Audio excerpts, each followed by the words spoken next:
Marc Échinger, je suis ravi de te voir. C'est la première fois que je te vois.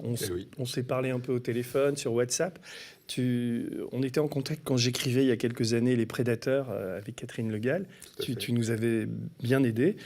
Et là, en fait, je viens de lire un livre. C'est la première fois que ça arrive. C'est un livre qui n'est pas encore paru. En fait, vous avez essayé de le faire paraître chez un certain nombre d'éditeurs. Voilà, on avait les avaloirs payés, tout était prêt, tout devait aller chez l'imprimeur. Et au dernier moment, il y a eu un petit problème. Ouais. On nous a dit que ça ne se ferait pas. Voilà. Alors je l'ai lu, ce manuscrit, il est là, tu vois, j'ai mis des encoches un peu partout parce que je vais t'interroger. Et je trouve ça vraiment, vraiment bien, quoi. C'est une histoire passionnante, c'est l'histoire de ta vie. Oui. C'est à la fois des enquêtes, on est dans un univers à la fois d'agents secrets, de très, très... Tu reviens beaucoup sur des affaires financières, et puis l'arrière-plan, c'est la France-Afrique, c'est Uramine, c'est Areva, etc. Donc c'est absolument passionnant. Et je pense que nous, on va voir, on va en parler, mais moi je l'ai dit très bien aux médias, mais on en reparlera plus tard. Et ça s'appelle L'homme qui en savait beaucoup trop. Mais avant, je voudrais te présenter, parce que les gens te connaissent pas et tu gagnes à être connu. Donc, tu es né en 62. Je lis la petite note. Hein. Et pour les gens qui le veulent, il y a un très bon papier de toi. Moi, je t'ai découvert en lisant le journal Le Temps en Suisse, avec une jolie photo. Enfin, comment dire... donc, tu es né en 62, un bac B à 16 ans, donc tu étais assez précoce. Tu as voulu t'engager dans les commandos de marine, mais le recruteur, tu le racontes aussi dans le livre, t'a conseillé de faire des études et tu es devenu, enfin, tu as fait des études d'expert comptable. Tu as un diplôme d'expert comptable? Je ne suis pas inscrit à l'ordre des experts comptables, je n'ai jamais été inscrit à l'ordre, mais j'ai fait un BTS DECS à l'époque. Maintenant, ça a changé de nom, mais bon, bref, c'était la filière de l'expertise comptable. Et j'ai jamais exercé comme expert comptable, mais ça explique pourquoi je sais ce que c'est qu'un document de référence, je sais lire un bilan, beaucoup mieux que beaucoup, et voilà. Quoi, alors c'est marrant, la scène que tu racontes dans le bouquin, c'est quand le recruteur te voit et puis il te dit, putain, mais ce mec, il est pas assez con pour être militaire ou un truc comme ça. Oui, il se dit, ce gamin-là... il a du potentiel, mais pas pour ça, quoi. Ouais. Voilà. Mais après, tu reviendras à l'armée, d'ailleurs, on va en parler, puisque tu fais ton service militaire dans les forces de gendarmerie mobile. En 86, là, tu décroches un peu, puisque tu es embauché comme trader à la BIAO, qui est la Banque de la France-Afrique. Puis tu es patron de salle de marché à la Mitsubishi Bank, oui, parce que tu connais bien le Japon en plus, et tu travailles à la BBL en Belgique. Officiellement, on dit de toi que tu es un enquêteur privé spécialisé dans le conseil aux entreprises dans les zones de conflit, et tu es spécialisé dans les enquêtes sur la grande criminalité, le blanchiment et la corruption.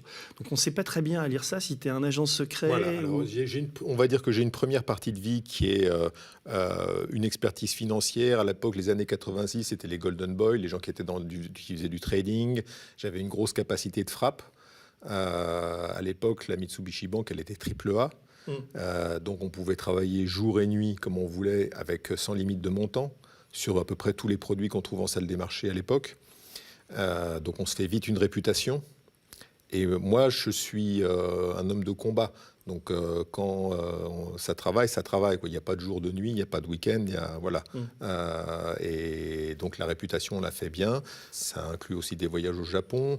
À l'époque, j'ai publié un petit livre sur le système bancaire japonais, ce que personne ne comprenait, ce que personne n'avait capté en France, et même à l'époque sur disons que l'Europe de l'Ouest.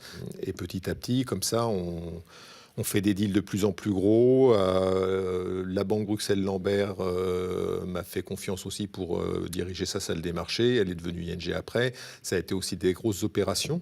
J'ai participé à l'attaque contre la Banque d'Angleterre, à l'attaque... Au moment de Soros, là. Voilà, avec le fonds Quantum, Meriwether... T'as gagné beaucoup d'argent, ce moment-là ? Oui, en fait, c'est idiot de dire ça. Et maintenant, avec le recul du temps, je me dis, mais j'étais vraiment un petit con à l'époque. Mais qui gagnait bien sa vie, beaucoup d'argent, ça m'a donné de la liberté. Ça m'a permis de payer ma maison à l'époque, et voilà, et de bien vivre avec une vie très intense. Mais ça, on va en parler. Niveau intensité, tu fais assez fort quand même. C'est high level. Et tu vis en Suisse ? toujours? Maintenant, non. Je vis à la frontière. Je suis frontalier franco-genevois, mais je suis côté français. J'ai étudié en Suisse. J'ai fait un diplôme à l'université de Genève. Et la région, pour moi, la région, c'est la région du lac Léman, quoi. Je ne fais pas la différence entre la France et la Suisse, et ça me va. Dans les années 2000, tu as enquêté pour les Américains en Irak sur tous les détournements d'argent qui étaient destinés à la reconstruction de l'Afrique. Et puis, de l'Irak, pas de l'Afrique. De l'Irak, pardon. Ce qui est intéressant, juste une parenthèse, que les gens ne savent peut-être pas et qui mérite d'être soulignée. Quand l'opération Iraqi Freedom se fait, elle dure en gros 6 mois. Le moment de l'invasion, le moment de la chute de la fameuse statue de Saddam Hussein, 6 mois, au moment où George Bush dit sur son porte-avions on a gagné la guerre, c'est fini, 2004, il a raison. La guerre est gagnée. C'est une force de libération, incontestable. Il y a des dessous. Pas très religieux. Il y a des dessous, comme dans tous les conflits. On s'y habitue. Et après arrive Paul Bremer, qui est gouverneur de l'Irak, comme une colonie. Et il dit, ben voilà, on va reconstruire l'Irak, on met des fonds américains, on en fait une colonie, quoi. C'était un peu ça. Et il y a un transfert de fonds, de billets cash qui se fait de la Federal Reserve à New York à Bagdad, le plus gros transfert que la Fed n'ait jamais fait. En argent liquide, du cash, des billets de banque de $100. Énorme, énorme. J'ai vu ce cash être balancé d'hélicoptères dans des sacs par terre et distribué par les Marines, et distribué même auprès de mafias locales. Quel était l'intérêt de faire ça? Pourquoi L'idée, c'était reconstruire vite. On accepte de dilapider du cash, on reconstruit vite pour gagner, toujours pareil, les esprits et les cœurs. Mais c'est-à-dire que l'argent était distribué à la population. Ah oui, puisque Saddam tombe, le dinar irakien ne vaut rien. Donc il faut substituer le dinar irakien. Donc on met du dollar à la place, on essaie de relancer l'économie pour éviter que ça tourne au vinaigre. Et toi, tu étais en bas? Et moi, j'étais là. Moi, j'y étais. Non, mais je veux dire, tu étais dans l'avion ou tu étais... Non, j'étais en bas. Sol. J'étais en bas. D'accord. Mais ce qui est amusant, c'est... Moi, j'étais intéressé par ces détournements de fonds, par toutes les filières mafieuses. Et il y a des mafias importantes à l'époque, notamment une mafia kurde. Et je rencontre un des patrons de la mafia. Le gars ne sait pas lire et écrire, mais par contre, il savait très bien compter. Redoutable. Et il me dit, tu vois Marc, tu vois le papier là? Je vois. Eh ben, je vais leur prendre 30 millions. Je dis, tu sais, qu'est-ce que tu veux faire? On va faire une fausse clinique, on va construire un faux hôpital et on va leur... Ben voilà, t'as le nombre de chambres. Et il me sort un papier de gribouillage avec un bout de dessin fait à la main. Et je dis, bon, écoute, essaye, il n'y a pas de problème, mais ça va être difficile. Tu sais, quand même, les Marines ne sont pas des imbéciles, c'est eux qui distribuent le cash, et ça, pas de problème. Peu de temps après, je le revois, alors, c'est fait. Ah oui, carrément. Et effectivement, il a posé une dalle en béton sur un sol, perdu au milieu de là, et c'est tout ce qu'il a fait. Et il a pris, le cash. Ah oui, quand même. Voilà. Et c'est ça. Et tous les projets que Paul Bremer a lancés, partout sur l'Irak, ont échoué. Tous. Si on va aujourd'hui à Bagdad, l'université de Bagdad, c'était construit par les Anglais. Si on regarde le seul train qui avait aussi la ligne de train, ça a été construit par les Anglais du temps des colonies. D'accord. Tous les projets de reconstruction ont échoué. Parce que l'argent a été détourné, parce qu'il y a eu de la corruption. Et puis au bout d'un moment, quand Paul Bremer a eu la brillante idée de dire aux sunnites, ben voilà, tous les sunnites, ils ne peuvent pas faire partie de l'administration. S'ils ne peuvent pas faire partie du pays dans lequel ils ont vécu, simplement parce qu'ils sont sunnites et qu'ils n'avaient pas le choix que d'obéir à Saddam Hussein, ils ne peuvent que prendre les armes. Ils vont se battre pour vivre. Et c'est ça qui s'est passé. Le drame, le basculement, ça a été ça. C'est ce qui nous a conduits dans des années de guerre. Et toute cette guerre, comme la guerre en Afghanistan d'ailleurs, a été complètement pourrie par la corruption. C'est ça qu'il faut bien comprendre, c'est qu'en fait, c'est pas une animosité entre personnes. Le pétrole, on peut le mettre de côté aussi. Bien sûr, ça joue, mais on peut le mettre de côté. Mais à la base, le grand basculement de ces guerres-là, que ce soit l'Afghanistan ou l'Irak, c'est la corruption. C'est le fléau.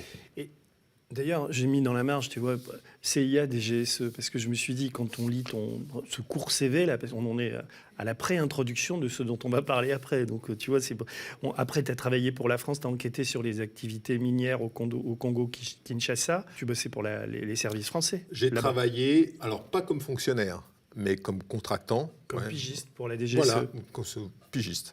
Et tu travailles, à un moment dans le bouquin, tu parles de tes rapports avec le FBI et la CIA aussi, tu as bossé un peu pour eux. En fait, ce qu'il faut bien voir, sur une zone de conflit, on obtient des informations dans la douleur. C'est toujours dur, c'est toujours beaucoup de risques. On en prend pour nous, on en prend pour les gens avec lesquels on est, avec lesquels qui vont nous exfiltrer, etc. Bon.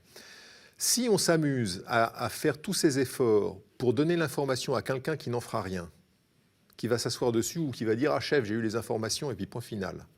C'est idiot.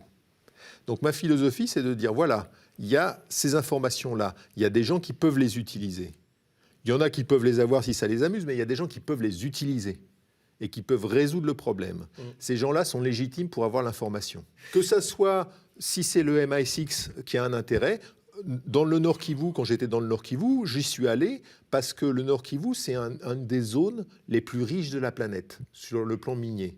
Il y a plus d'or dans la ceinture du Kilomoto que dans toute l'Afrique du Sud. Il y a aussi le coltan pour les téléphones portables. Il y a toute cette misère minière qui génère guerre sur guerre, viol sur viol dans le Nord Kivu. Donc l'idée, c'était de dire, voilà, comment on peut faire pour qu'il y ait l'exploitation minière artisanale qui permette à des gens de vivre, comme c'est le cas, mais qu'après, ces minerais soient versés dans un réseau propre. Et donc pour ça, ça ne peut pas se faire qu'avec un seul pays. On se connaît mal, mais enfin, ce qui ressort de tout ça, c'est que tu as quand même une éthique, je veux dire, toute ta vie. Je suis un homme de combat. Peut-être parce que j'ai fait mon argent et que je ne suis pas accro à l'argent, mais il n'y a que le combat qui m'intéresse. Sinon, tu t'emmerdes. Sinon, je m'ennuie. Et je veux dire, 1 million d'euros de plus ou de moins ne me changera rien à ma vie. Moi, si tu veux les donner aux médias, moi, je les prends. Et voilà. Je comprends qu'il y en a qui ont besoin, mais moi, ça ne m'intéresse pas. C'est aussi pour ça que les gens considèrent que je ne suis pas corruptible, entre guillemets, ou peu corruptible, et que j'ai une écoute. Et à chaque fois que j'ai donné des informations, je n'ai jamais demandé de retour. Dis-moi, il y a une question que je me pose, c'est, tu sais, quand on fait une émission comme Tout peut arriver, là, on met le nom de l'invité et on le présente en dessous, en quelques lignes. Et comment on dit pour toi? On dit Marc Échinger. On dit quoi? Ton enquêteur. Non, c'est un peu cheap. C'est un peu cheap. Ex-agent, non? Ou agent? Qu'est-ce qu'on met? Est-ce qu'on peut mettre officier de renseignement, agent peut-être Officier de renseignement, c'est pas mal. Voilà. Et puis aujourd'hui, quoi, t'es plutôt écrivain, en tout cas journaliste un peu? Journaliste, non, parce que j'ai pas de carte de presse, mais aujourd'hui, j'ai envie de témoigner, quoi. Ouais, j'ai envie de témoigner, j'ai envie de passer le flambeau, parce que je suis plus tout jeune. Je pense qu'il y a des jeunes qu'il faut former. Et en tout cas, il faut qu'ils comprennent que leur avenir, il se joue en ce moment dans des pays où malheureusement on bascule de plus en plus dans la corruption. On va dire officier de renseignement. Et donc oui, alors le moment de choix, parce qu'on va rentrer dans le dur là un peu, c'est que en février 2010, l'amiral Thierry Darbonneau, qui est le patron à l'époque des forces navales stratégiques, et qui est le l'ancien, en fait, c'est l'amiral Darbonneau qui est maintenant décédé malheureusement. Il était patron de la force nucléaire française. Il commandait les sous-marins nucléaires français, voilà. Et donc il m'appelle pour me parler d'Areva, puisqu'il était directeur de la sécurité d'Areva. C'est quelqu'un qui était. Attends, excuse-moi. Après son boulot, je veux dire, il était retraité. Retraité de la marine. Et il est devenu directeur de la sécurité d'Areva. Voilà. Et à ce moment-là, donc, il te commande un rapport. Ouais. Sur quoi? Sur les acquisitions que faisait Areva? C'était un peu le rôle c'était un peu Daniel Wouters, qui était un des personnages qu'on retrouve, et le rôle qu'il pouvait jouer, parce qu'il avait plusieurs casquettes minières, c'était un peu particulier, et le rôle qu'il pouvait jouer dans l'affaire Uramine, parce qu'il n'appelait même pas encore l'affaire Uramine. Ça ne s'appelait pas l'affaire Uramine. Voilà. C'était un moment Et il m'a dit, on a fait une opération... J'y comprends rien. Et Wouters, il était quoi? Il était chargé d'acheter des mines pour Areva. Il était chargé de construire un portefeuille minier pour Areva. Ouais. Et donc ce colonel, cet amiral, te demande un rapport. Ouais. Donc toi, tu vas y travailler. Tu lui remets le rapport en avril 2010. Et ta conclusion sur les acquisitions d'Areva, c'est que c'est une escroquerie. Et donc, tu recommandes à ce moment-là de ne pas introduire en bourse ces activités minières. Et à ce moment-là, donc tu rends le rapport, tu pars en mission en Afrique, faire autre chose. Mais enfin, tu as toujours ce truc en tête. Et c'est à ce moment-là, d'ailleurs, que tu intègres, que tu vas travailler pour retrouver cet agent qui s'appelle Bob Levinson, qui a été disparu, et tu vas travailler avec les Américains pour le retrouver.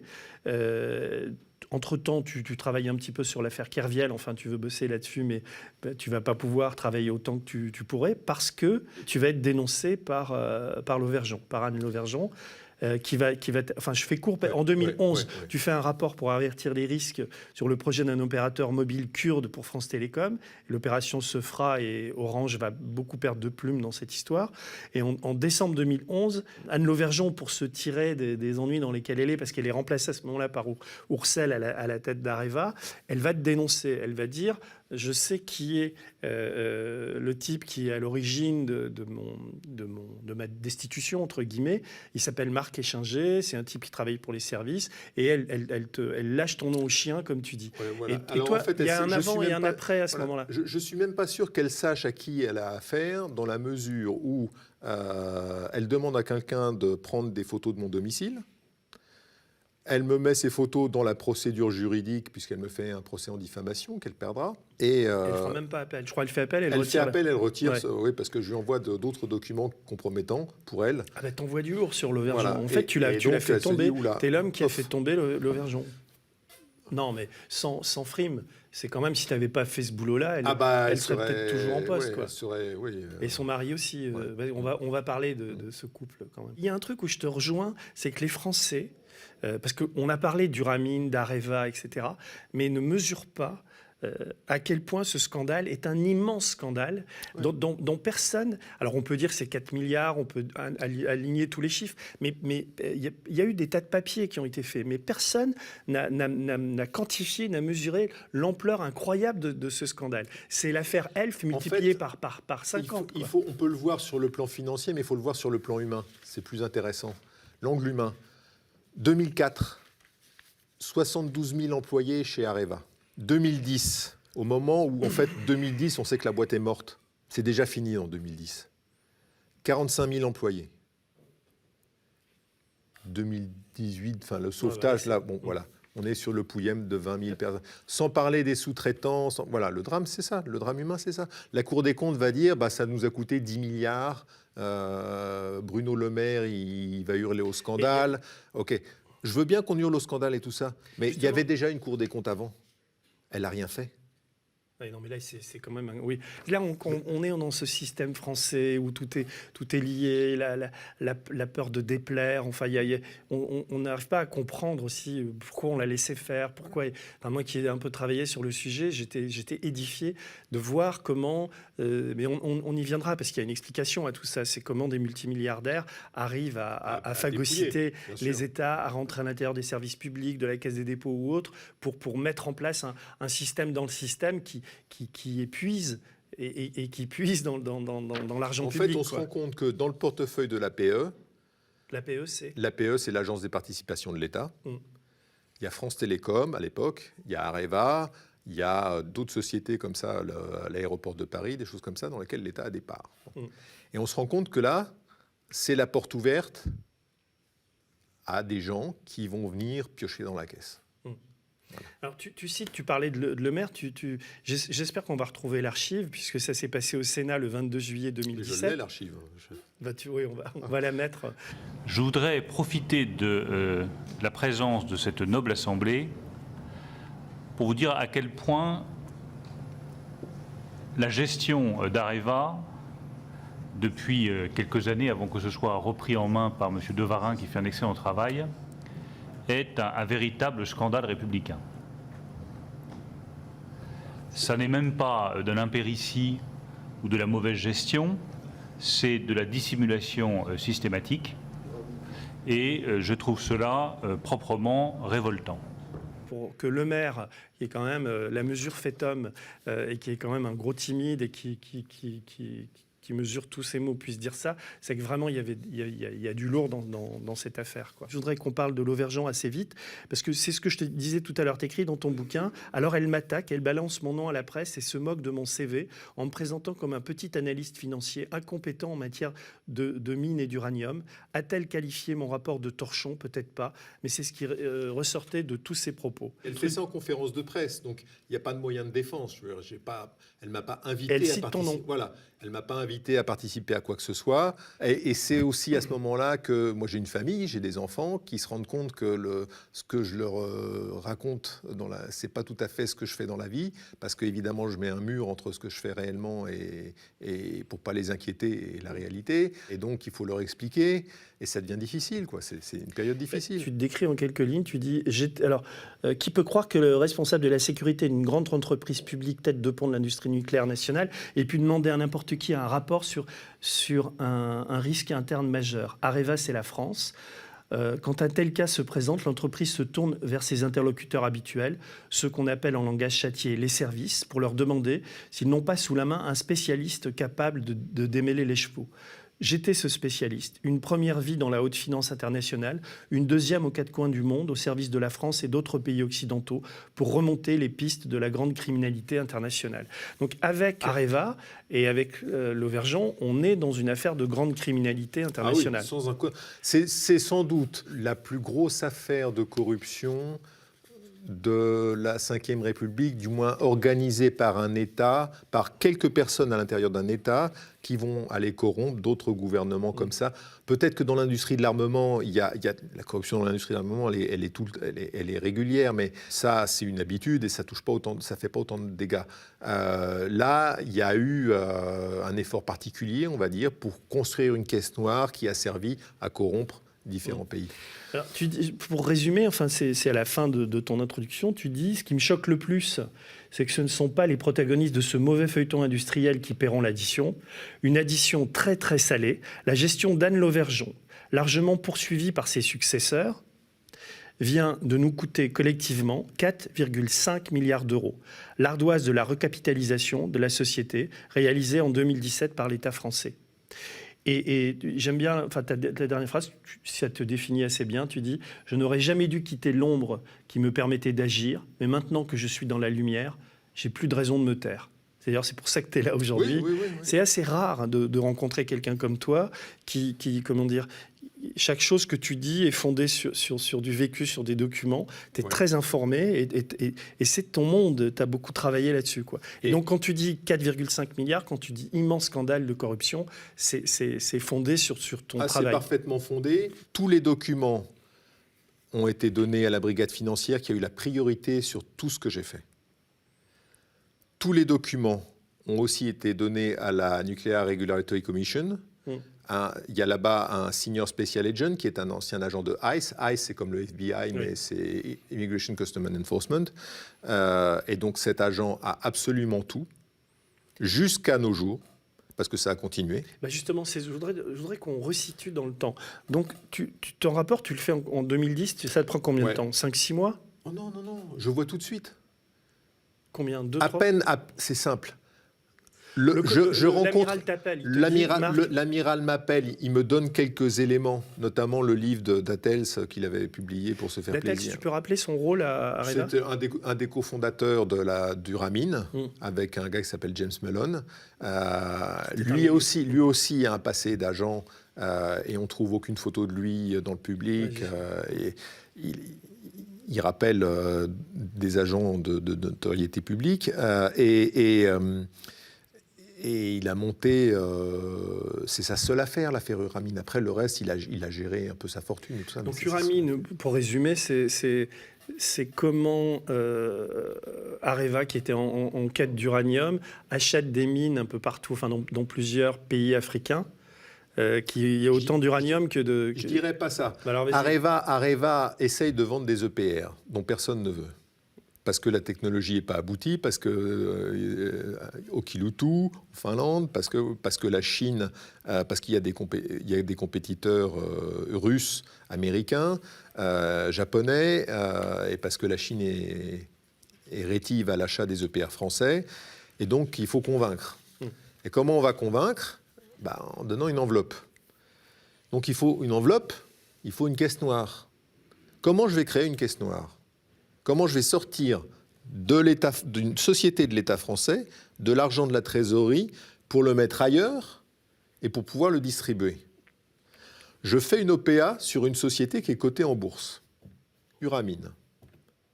Je m'arrange avec les actionnaires pour la valoriser, le prix qu'il faut pour faire ma caisse noire. 1,8 milliard d'euros. Je fais mon OPA, tout le monde est content, c'est une opération publique. C'est un problème? Pas de problème. Ça rentre dans mon bilan. Ma caisse noire, je la récupère par derrière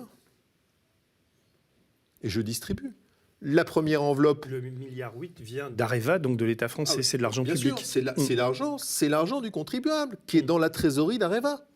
Non, mais c'est bien de le préciser parce que c'est quand même la clé de tout, quoi. Et donc cet argent-là va servir à acheter une entreprise qui n'est que fantôme. Elle existe, elle est cotée en bourse. Le bilan est vide, il n'y a rien. Les actifs d'Uramine, c'est des trucs que la France connaissait, mais depuis 30 ans. On sait très bien qu'il n'y a rien dedans. Que la Centrafrique, ça ne sera jamais exploité. On sait très bien tout ça, il n'y a rien. Oui, mais à ce moment-là, c'est là qu'ils achètent des mines quand même. Ils achètent des territoires, Areva. Donc, dans cette société Uramine, il y a en gros 3 zones.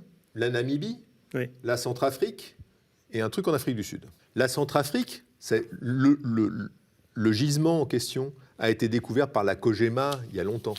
D'accord ? Donc, et la Cogema l'a abandonné. Donc on voit retourner dans le bilan d'Areva un truc qu'on a laissé tomber depuis longtemps parce qu'on sait que le peu d'uranium qu'il y a, c'est prisonnier dans des phosphates, on ne peut pas le sortir, on ne peut pas l'exploiter. Ça ne vaut rien. Pas un franc. Ça revient dans le bilan d'Areva, au travers de l'opération Uramine. La Namibie, il y a une immense zone désertique, d'accord, avec, allez, on va dire, c'est pas un filon d'uranium, c'est vraiment de l'uranium qui a été saupoudré par la nature, on va dire, en toute petite quantité. Et donc, pour qu'une mine soit exploitable, il faut au contraire de la concentration, d'accord. Et là, elle n'y est pas. Donc, ça coûte une montagne d'argent d'exploiter ce peu de gisement d'uranium. Et en plus, il faut beaucoup d'eau. Et en Namibie, il n'y a pas d'eau. Il faut de l'eau douce. Donc, on se met à construire une usine de dessalement pour amener l'eau à cet endroit-là. Et là, on tombe dans tous les délires. Donc cette construction d'usines de dessalement ou autre, en fait, les gens qui l'ont construit savaient que ça ne servirait à rien on savait qu'on était déjà dans un projet délirant où ça n'avait... C'est Anne Lauvergeon, c'est les dirigeants. Tout le monde qui était de près ou de loin au courant de ce qui se passait sur cette zone-là savait qu'économiquement, ça n'avait aucun sens. Et pourtant, on y va, on le fait. Et on y va. Uniquement pour récupérer de l'argent. C'était une licence minière qui avait... C'est amusant parce que c'est une licence minière qui avait appartenu aux héritiers d'Elvis Presley. Et donc, qui avait été rachetée par un escroc, puis revendue au Dattels on va dire pour 50 000 francs, enfin 50 000 dollars. Et voilà. Et donc, ça n'avait aucune valeur. Toi, rapidement, en lisant les comptes, en allant sur place, en passant je rentre dans le train, je prends le TGV pour rentrer de Paris, pour rentrer chez moi, je sais déjà qu'il y a un problème grave. Et l'amiral... Après, il a fallu documenter tout ça. Mais j'ai fait mon rapport assez rapidement et j'avais vraiment... j'étais angoissé par ce que je trouvais. Et donc, j'ai rendu mon rapport... Et l'amiral te dit quoi quand tu lui rends le rapport? Il est sur le cul ou il te dit... Oui, il était très sec, il était assez sévère. Il dit, oh là là, si c'est un militaire, il est un peu rigoureux, il n'a pas envie de tremper dans des magouilles. Il n'a pas envie, voilà. Et il commence à s'inquiéter. Et il alerte très vite Lauvergeon ou qu'est-ce qu'il fait? Non. Après, ce qu'il fait, ça, je ne sais pas. Mais il s'inquiète. Et je lui envoie après... Moi, je continue après à travailler dessus parce que je me dis, oh là là, ça va bien au-delà du rapport que je devrais faire. Et il faut continuer. Et c'est énorme. On est sur un truc qui est grave. Il faut savoir que à l'époque, et c'est encore peut-être vrai maintenant, mais Areva était statutairement protégé par le ministère de l'Intérieur et le ministère de la Défense. Donc il y avait Sarkozy au pouvoir. Ouais. Alors d'un côté, il y avait la DGSI avec Squarcini. De l'autre côté, il y avait la DGSE. C'est Bernard Bachelet. Mais Le fait est qu'il y avait matière à s'inquiéter lourdement et à se dire, oh là là, qu'est-ce qui se passe? On avait quand même un des cofondateurs, qui est James Mellon, qui avait un mandat d'arrêt au cul. Un des cofondateurs d'une société qu'on paye 1,8 milliard, qui a un mandat d'arrêt actif, émis par la Corée du Sud, pas par un pays... La Corée du Sud, c'est un pays normal. Et ça n'est pas dans le document d'OPA. Mais à ce moment-là, ça ne bouge pas. Quand il n'y a pas d'instruction ouverte encore. Ça bouge pas. Et je continue d'alerter. Je suis tellement angoissé par la chose que j'envoie un email à l'amiral Darbonneau et je lui dis de prévenir le procureur. Je lui dis, il y a un problème lourd, il faut quand même en parler au procureur. Et il ne le fait pas. Et après, moi, je pars ailleurs. Non, mais tu sais qu'il ne le fait pas. Voilà, alors, ouais, il ne le fait pas. Ouais. Et ça remonte... Et j'ai compris pourquoi il ne pouvait pas le faire, en fait. Alors ? Parce que à l'époque c'était délicat et que ça touchait aux intérêts de la France, ça pouvait déstabiliser. Et puis l'opération a été montée à haut niveau et donc de toute façon ça serait pas passé comme ça. Il aurait été à haut niveau, tu veux dire au-dessus d'Anne Lauvergeon, au-dessus de... Ça a été monté avec des complicités politiques obligatoires parce qu'on peut pas faire une opération comme ça avec l'argent du contribuable sans qu'il y ait un feu vert politique. Et donc, ouais, clairement, Anne Lauvergeon n'a pas décidé seule de faire ça. Elle l'a fait parce qu'elle était la patronne d'Areva, parce qu'à l'époque, elle tenait à son poste et qu'elle voulait faire plaisir au pouvoir et qu'elle pensait qu'à un moment, il pensait vendre 12 centrales EPR à l'Afrique du Sud.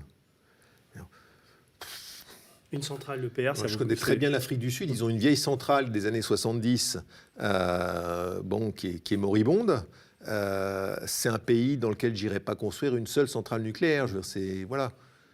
Et ils pensent vraiment, et on l'a dans les bilans, non pas d'Areva Société Mère, mais dans la filiale qui s'occupe de la vente des EPR. On voit l'évolution. Voilà, on veut vendre les centrales, 12 centrales, comme ça. C'est-à-dire, si je comprends bien, le 1,8 milliard en fait, qui va enrichir, c'est Dattel, c'est James Mellon, et d'autres d'ailleurs, puisqu'il y a d'autres actionnaires, il y a ce milliardaire belge, il y a Sam Jonah, Mais ces gens-là, en fait, ce sont si je suis ton raisonnement, ce sont des intermédiaires qui doivent permettre à la France de se faire bien voir de certains pays qui rachèteraient des EPR. C'est des gens qui profitent d'un coup pour s'enrichir. Et qui montent la combine avec le pouvoir politique français et Madame Lauvergeon pour créer cette caisse noire. Donc on peut dire, si on t'écoute, que Lauvergeon s'est plus fait avoir dans cette histoire qu'elle a été l'instigatrice. Peut-être qu'elle a subi, mais c'est toujours pareil, c'est l'appétit du pouvoir, c'est Atomic Anne. Ouais, elle a cette putain de réputation. C'est Atomic Anne. Peut-être que dans sa vie, elle a une période de sa vie où le jour, elle est Atomic Anne et donc elle doit paraître, faire des tas de choses. Et quand elle rentre chez elle, elle se regarde dans la glace et puis elle voit la réalité. Mais c'est trop tard. Donc l'information va être ouverte quand ? Combien d'années plus tard ? Alors déjà, il y a un premier problème, c'est que Areva va verser 260 millions de dollars en Chine pour corrompre toute la filière nucléaire chinoise. Et ces Chinois se font arrêter. Il y en a un, Kang Ringxing, qui était le patron du programme nucléaire, qui est toujours en prison. Lui, il a pris la prison à vie. Maureen Kearney, cette syndicaliste qui a été attaquée chez elle, c'est dans cette même période, c'est 2012. Oui, mais ça n'a rien à... Non, là, elle, c'est 2012. Là, les événements ont lieu, la période de chinois, c'est fin 2007. D'accord, ah oui, donc, tu reviens en arrière. Voilà. Mais donc là, ton rapport, comment ça se passe pour toi ? Parce que tu donnes le rapport, après tu pars en mission en Afrique, tu fais autre chose, et tu dois te demander... Jusqu'à fin 2011, j'en entends plus parler. Et donc là, ça doit quand même tourner dans ta tête. Tu te dis, ça tourne, mais je me dis, je me dis, mais il y a la DGSE, il y a la DGSI, il y a tout ça. Moi, j'ai fait mon rapport, on me rappelle pas. Et puis les bilans d'Areva sortent. Avec ça qui est valorisé une folie. On invente la fausse mine d'Imo à Rennes. À partir du moment où il n'y a rien dans Uramine, il faut bien quelque chose pour redorer le bilan, et notamment le bilan des mines. d'Areva. On sait qu'il n'y a pas d'uranium, qu'il n'y a pas de réserve et qu'il n'y en aura jamais. Et donc on dit, voilà, au Niger, il y a Areva depuis longtemps, on est légitime. Il y a une licence minière qui s'appelle Imouraren. On prend la licence d'Imouraren et on en fait un joyau. Et on va valoriser ça à 1,3 milliard. 1,3 milliard. En plus déjà de tout ce qui avait été dépensé. Voilà. Alors que j'ai retrouvé un document dans les archives de la CIA qui parle d'Imouraren en 1970. Et en 1970, on s'est parfaitement identifié un gisement uranifère. 1970, où on dit, Imouraren, en fait, c'est des petites lentilles d'uranium qu'il y a dans le sol à une profondeur qui est déjà importante. Donc il faut aller chercher très loin. Et c'est tellement dispersé, ça n'a aucune valeur. Quand est-ce que l'Auvergeon... Ça d'ailleurs, à l'époque, ça avait été offert aux Japonais qui n'en avaient pas voulu, ça avait été mis sur le marché, personne n'en voulait. Bah oui, voilà. Quand l'Auvergeon balance ton nom au Canard enchaîné, je crois... C'était fin 2011. Et pourquoi elle le fait à ce moment-là? Pour faire un écran de fumée, pour dire, je suis victime d'un complot, d'une manipulation, de Barbouze, de tout ce qu'on veut. Parce qu'elle retrouve, tu as été payé 20 000 euros. Oui, 20 000 euros, pour ce rapport. Et donc, elle va filer la facture. Elle explique quoi? Elle explique qu'on cherche à la déstabiliser, que tu es... Voilà, et que c'est une opération, elle a été mise à la porte par Sarkozy. Par Sarkozy. Elle avait été mise à la porte au mois de juin 2011 par Sarkozy. Et puis, elle n'avait jamais avalé la pilule. Et puis là, les pertes sont insoutenables. Au bout d'un moment, le bilan d'Areva, il s'effondre. Et donc, ça sort, les pertes sortent. Et là, elle dit, je suis victime d'un complot. Voilà. Et moi, j'appuie. Je dis, attendez, Uramine, c'est une escroquerie. Ouais. Mais elle, à ce moment-là, on pourrait croire que, lâchée comme elle l'est par Sarkozy, une de ses défenses aurait pu être la vérité. Elle aurait pu être dit... Ça aurait été plus judicieux. Ça aurait été plus judicieux, d'autant plus qu'il y avait les élections qui arrivaient et on allait passer à François Hollande. Elle était protégée par François Hollande. Elle a été présidente de la commission de l'innovation avec François Hollande. Il lui a donné la médaille d'officier de la Légion d'honneur. Donc il y avait cette protection. Elle aurait pu avouer, dire la vérité. Ça aurait été moins dommageable. Et la vérité, ça aurait été quoi la vérité? Ça aurait été de dire que sous les ordres de Nicolas Sarkozy... il s'est passé ça. Il s'est passé cette opération. Voilà. Comme on voit récemment que Airbus corrompait tout le monde pour pouvoir vendre des avions, Areva fait la même chose pour vendre des EPR. Bon. Le réacteur EPR est un réacteur de génération 3+, qui allie un très haut niveau de sûreté et de sécurité et un rendement supérieur aux modèles antérieurs. Avec une puissance de 1650 MW, il est le plus puissant réacteur nucléaire de la gamme proposée par Areva. Ton tact, raison d'État. Tiens, j'ouvre une toute petite parenthèse. Tu as vu ce qu'on a sorti aux médias sur Aéroport de Paris, la caisse noire d'Aéroport de Paris? T'as pas vu ça? Disons que ça ne me surprend pas. Non, parce qu'on se demandait à quoi avait servi cette caisse noire, quoi. Comme tu parlais d'Airbus, dont t'as pas de... Mais comment Aéroport de Paris est entré en Turquie? Dis-moi. À un moment donné, Aéroport de Paris fait une opération sur l'aéroport d'Istanbul, fait un partenariat, prend une participation importante dans l'aéroport d'Istanbul. Et accessoirement, elle investit 50 millions de dollars dans une boîte de construction, dont le bilan est particulièrement brillant. Et donc, donc on se dit, mais tiens, qu'est-ce que c'est? Alors tu vois, c'est la vie. J'ouvre cette parenthèse sur Aéroport, après je reviens là-dessus, parce que je suis quand même assez furieux par la gestion médiatique et politique de ce dossier. Donc nous, grâce à Marc Andevel, on sort quand même l'histoire d'une perquisition sur une filiale d'Aéroport de Paris avec une vraie caisse noire, avec beaucoup d'argent et tout, qui devrait mettre à mal la privatisation d'Aéroport de Paris, ou au moins l'ouverture d'une information, puisqu'on n'est pas non plus poursuivi en diffamation pour avoir écrit ça, et il ne se passe rien. Oui. Et ça ne bouge pas, et la presse reprend timidement, quoi. Et donc, d'abord, c'est difficile à comprendre pour beaucoup de gens. C'est l'État. L'État a du mal à admettre ses problèmes de corruption. C'est pas rentré dans les mœurs. Aujourd'hui, si on a un problème de corruption, il y a deux recours. Le Bribery Act en Angleterre et le FCPA, le Foreign Corrupt Protection Act. Tu peux expliquer ça, les deux? Alors, c'est la loi anticorruption américaine qui a une portée extraterritoriale qui peut s'appliquer à des boîtes comme Airbus, Areva, etc. Et Aéroport de Paris. Et Aéroport de Paris, Parce qu'ils ont sous réserve qu'il y ait des éléments qui, l'usage du dollar, il faut quand même pas mal d'éléments. Une présence sur le sol américain. Oui, une présence sur le sol américain, des levées de fonds aux États-Unis, une cotation en bourse aux États-Unis. Mais je crois qu'Aéroport de Paris est dans la ligne de mire, là. C'est possible. En tout cas, il faut beaucoup d'éléments. Il ne faut pas croire que c'est facile. Et donc, si on a un problème, on regarde, est-ce que c'est éligible au FCPA ou au Bribery Act? Et à ce moment, les deux lois ont une portée extraterritoriale et on peut obtenir de l'aide. Alors, si on va en France... Ben c'est ça le paradoxe, c'est-à-dire qu'en France, on n'y arrive plus, quoi. Voilà, on n'y arrive pas. Alors, c'est un petit peu mieux parce que sous François Hollande, on a créé le parquet financier, mais on ne l'a pas doté de moyens. C'est toute la subtilité du politique français, c'est je crée pour l'image de marque et pour dire je suis un grand président, mais je donne 4 millions d'euros de budget. Oui, tu le dis dans le bouquin. C'est hallucinant, c'est même pas ce qu'il y a le budget. Même en Roumanie, il y a 5 fois plus. Hein. Donc, c'est incompréhensible. Et puis, on choisit des gens... Pas très compétents parfois. Non, si, parce qu'ils mettent... Les juges d'instruction ont 30 dossiers à gérer en moyenne. D'accord, en même temps. C'est compliqué, c'est très lourd, et ils ont la pression du politique.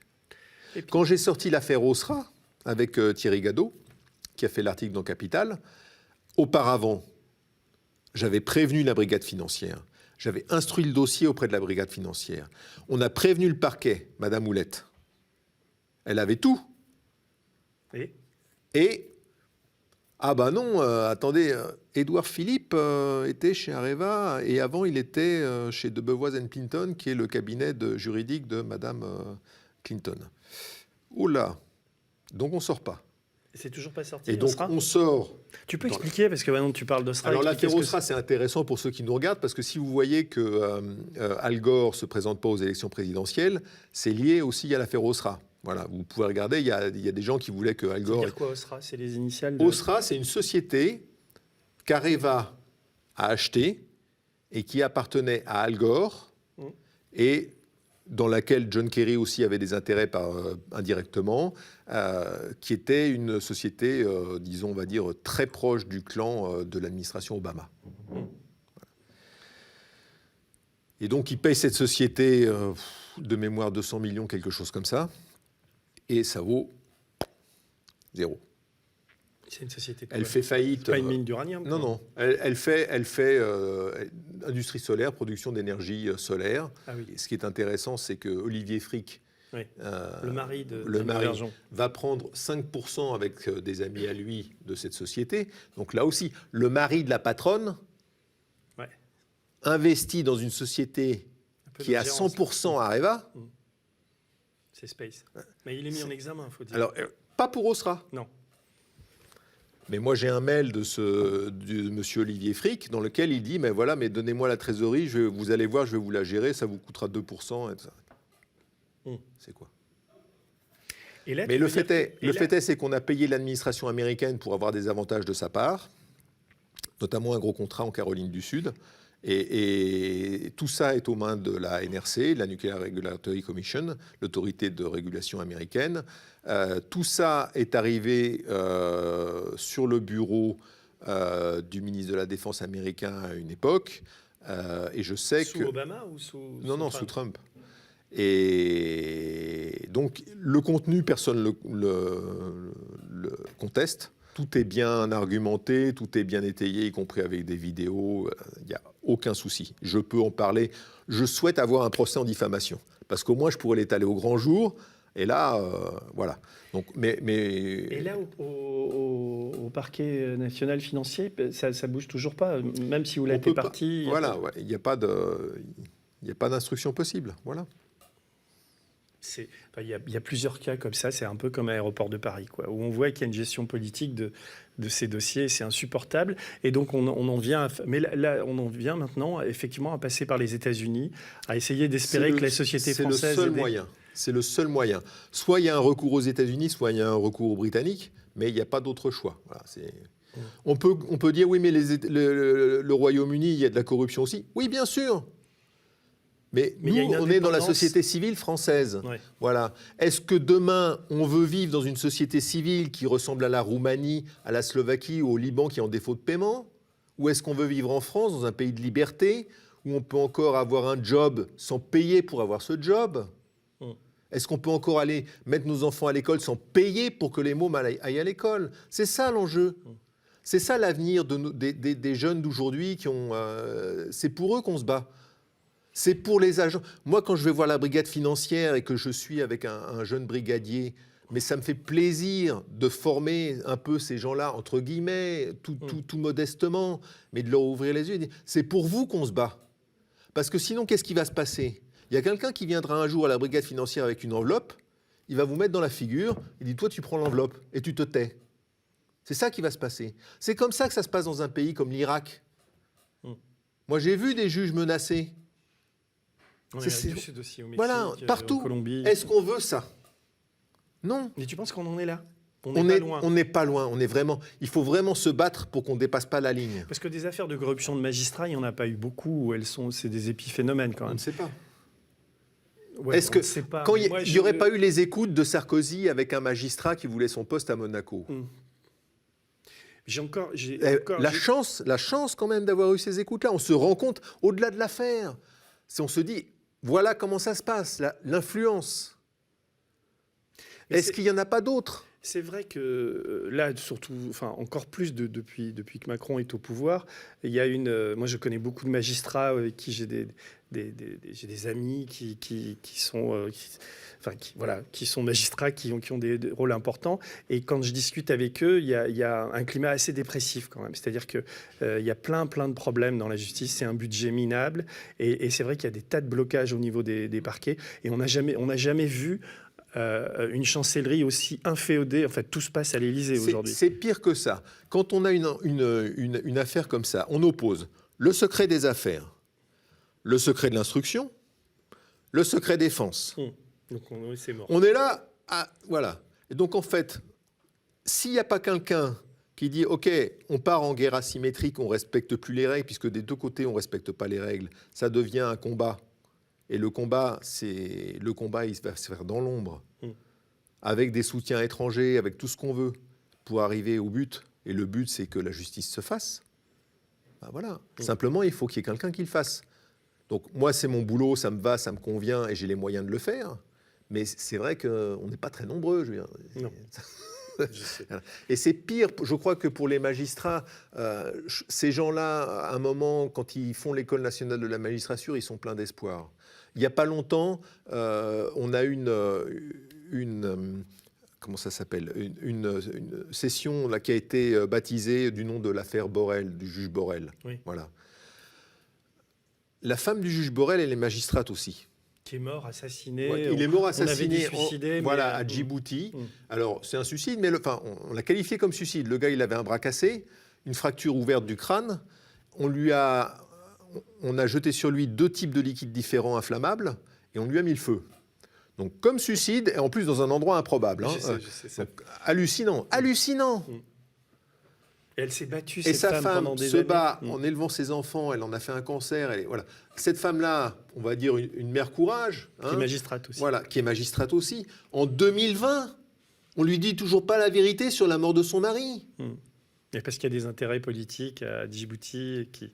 On ne va pas nous raconter que c'est la raison d'État. Djibouti, la présence de la France à Djibouti, c'est rien. Aujourd'hui, à Djibouti, il y a les Chinois et les Américains. Djibouti, ça ne représente rien. Ça n'a rien de stratégique pour la France. Et il y a une Par contre, instruction... quand Chirac payait 20 millions d'euros les loyers pour que la France soit à Djibouti, quand différents acteurs de la France-Afrique se retrouvaient à Djibouti pour couvrir leurs exactions, ça gênait personne. Hein ? Non, mais... Et tu as des infos nouvelles sur l'affaire Borrell, là où... J'ai regardé le dossier parce que ça me faisait mal au cœur de voir qu'on ne disait toujours pas la vérité à cette femme-là. C'est comme l'affaire Karachi. Oui. Vous avez quand même des Français qui sont morts là-bas, qui n'avaient rien à faire avec aucune affaire de corruption, de quoi que ce soit, et on couvre ça du secret défense, tout ça il est où le secret défense? C'est pas ça le secret défense. Le secret défense, on protège des militaires sur le terrain, on protège des choses qui sont liées vraiment à la sécurité des biens et des personnes françaises. Là, oui, les affaires de corruption, secret défense, on rigole. Non, mais en t'écoutant, ici aux médias, je bosse beaucoup et je perds de vue un peu ça, parce que c'était quand même mon univers pendant des tas d'années, de travailler là-dessus. Sans doute, ça me fait très plaisir de te recevoir, parce qu'il n'y a pas de lassitude chez toi. Hein, ah non, moi je suis un passionné. Ouais. Moi je peux être là pendant des heures. Non, mais parce que quand tu subis ça à longueur de... Enfin, moi, quand j'étais à Libération, même après, avec mes bouquins, au bout d'un moment, t'en peux plus de ça, t'en peux plus de l'hypocrisie, t'en peux plus de... Ça devient pénible. Heureusement, il y a des moments où on a des soutiens, il y a des moments où ça réussit, il y a des moments où on arrive à avoir des gens mis en examen, et ça, c'est du plaisir. Hein. Et puis, il y a des moments où on se dit, on se bat aussi pour des causes justes. Un exemple récent qui me tient à cœur, moi j'ai passé 7 ans au Niger, de 2013 à 2020, à janvier 2020. Donc je sais ce qui s'y passe. J'ai étudié les circuits de financement du terrorisme, j'ai étudié de la population. Parce que tu t'occupes de la sécurité de là-bas, raffineries. Là-bas, je m'occupais de la sécurité d'une raffinerie et d'un pipeline qui se trouve à 900 km de diamètre, donc en pleine brousse. D'accord ? Mais j'ai eu une formation en contre-terrorisme que j'ai faite à Saint-Andrew, et puis j'ai une formation de terrain. Donc je peux comprendre les phénomènes des Boko Haram. Ça s'analyse en fait, en découpant les choses, comment ils se financent, comment ils s'arment, on découpe comment ils se financent. Bon. Et puis on a des contacts avec les gens locaux, etc. Donc on sait, on construit des réseaux, on sait, on écoute, on comprend, et on aide quand on peut. Et on protège ce qui peut produire quelque chose de valable pour l'économie. C'est ça le but du jeu. De 2016 à 2019, le ministre de la Défense, Kalla Moutari, que je connais, que j'ai rencontré, a détourné des fonds avec d'autres membres du gouvernement nigérien. Des fonds du budget de la défense. On parle d'opérations de contrats fictifs, de surfacturation. Il a acheté des hélicoptères russes, alors que nous, on a l'opération Barkhane, que le contribuable français, il paye entre 600 et 700 millions d'euros par an pour Barkhane. On les a laissés faire ces contrats fictifs, acheter des hélicoptères russes. Ça a duré 3 ans. De quand à quand, ça ? De 2016 à fin 2019. Et pourquoi ? Et là-dedans, on retrouve des acteurs qu'on connaît, qui sont parfaitement fichés en France. Des acteurs africains ou des acteurs français ? Des acteurs africains, Petit Boubé, alias Aboubacar, Ima, alias Style Féroce, il est parfaitement fiché en France, il est parfaitement connu, il est parfaitement connu au Nigeria. Et ce sont qui, ces gens-là ? Eh ben, c'est un des grands bénéficiaires des contrats qui ont été découverts par une commission qui a travaillé sur ce sujet de détournement de fonds et qui a fait ses rapports récents. Et donc, on s'aperçoit que les fonds de la défense nigériens ont été détournés. Alors, à Niamey, il y a la DRSD, la DGSE, le Quai d'Orsay, des attachés défense, il y a des officiers français, il y a du monde. Il y a l'opération Barkhane. Il y a du monde à l'aéroport, il y a du monde dans l'ambassade, il y a du monde au ministère de la Défense nigérien. Et on va me faire croire que pendant 3 ans, ces gens-là n'ont rien vu. Ils n'ont pas fait un seul rapport. Madame Parly, elle est au courant de rien. Pendant 3 ans, le budget de la défense nigérien a été détourné et Madame Parly, elle n'a rien vu. Elle n'a rien lu. Elle n'a pas eu un rapport. Et là, maintenant que ça sort dans la presse nigérienne, on l'entend pas. Elle dit rien.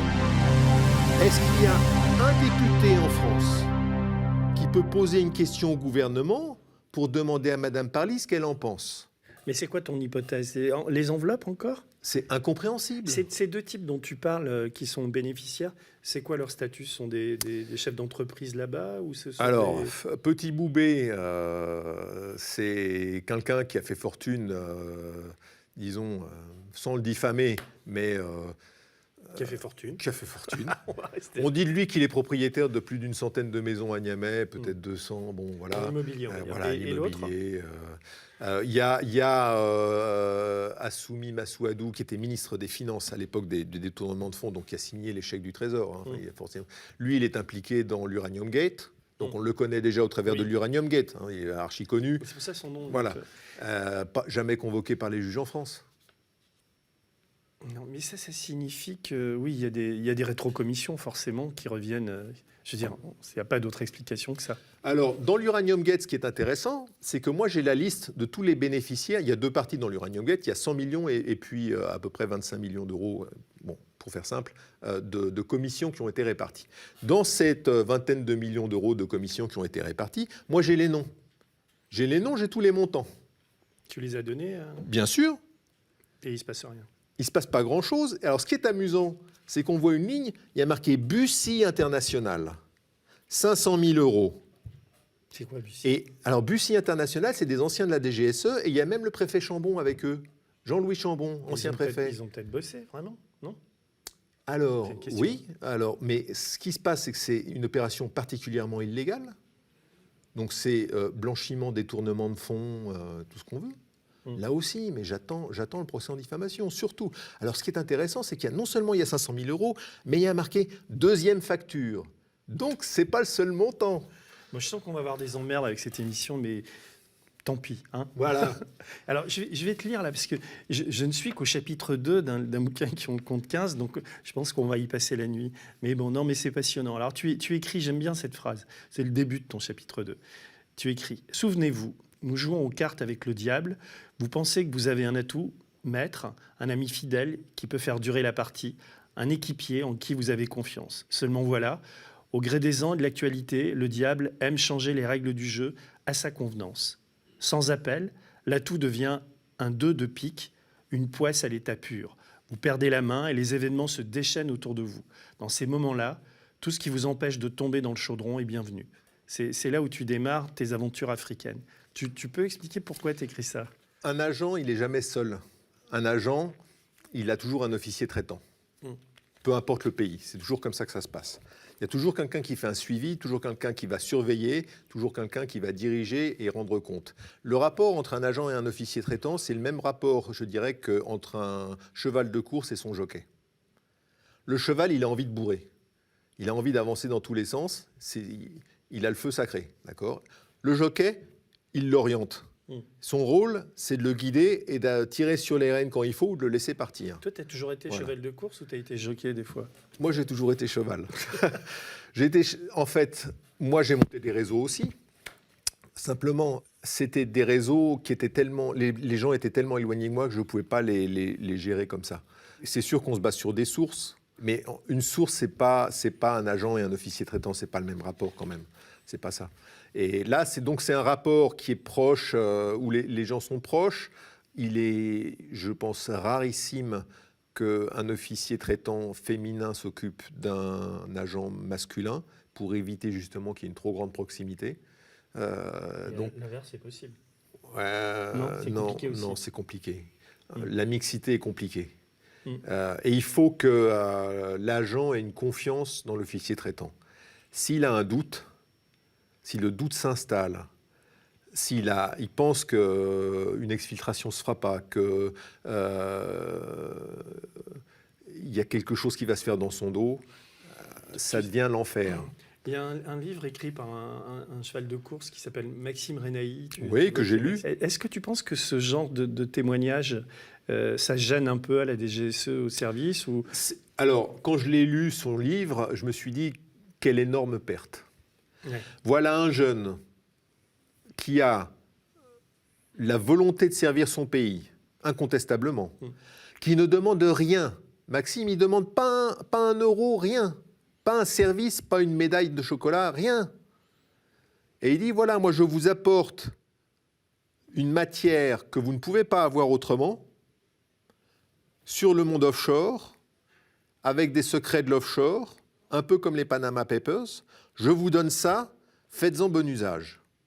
Et pas à aucun moment dans son récit, Maxime, il se dit, ça va être mal utilisé. Il est en train de servir la France, il sacrifie sa carrière, il sait que les risques pour lui, s'il est arrêté, ça va faire mal, et que personne ne va l'aider, parce que personne ne pourra l'aider.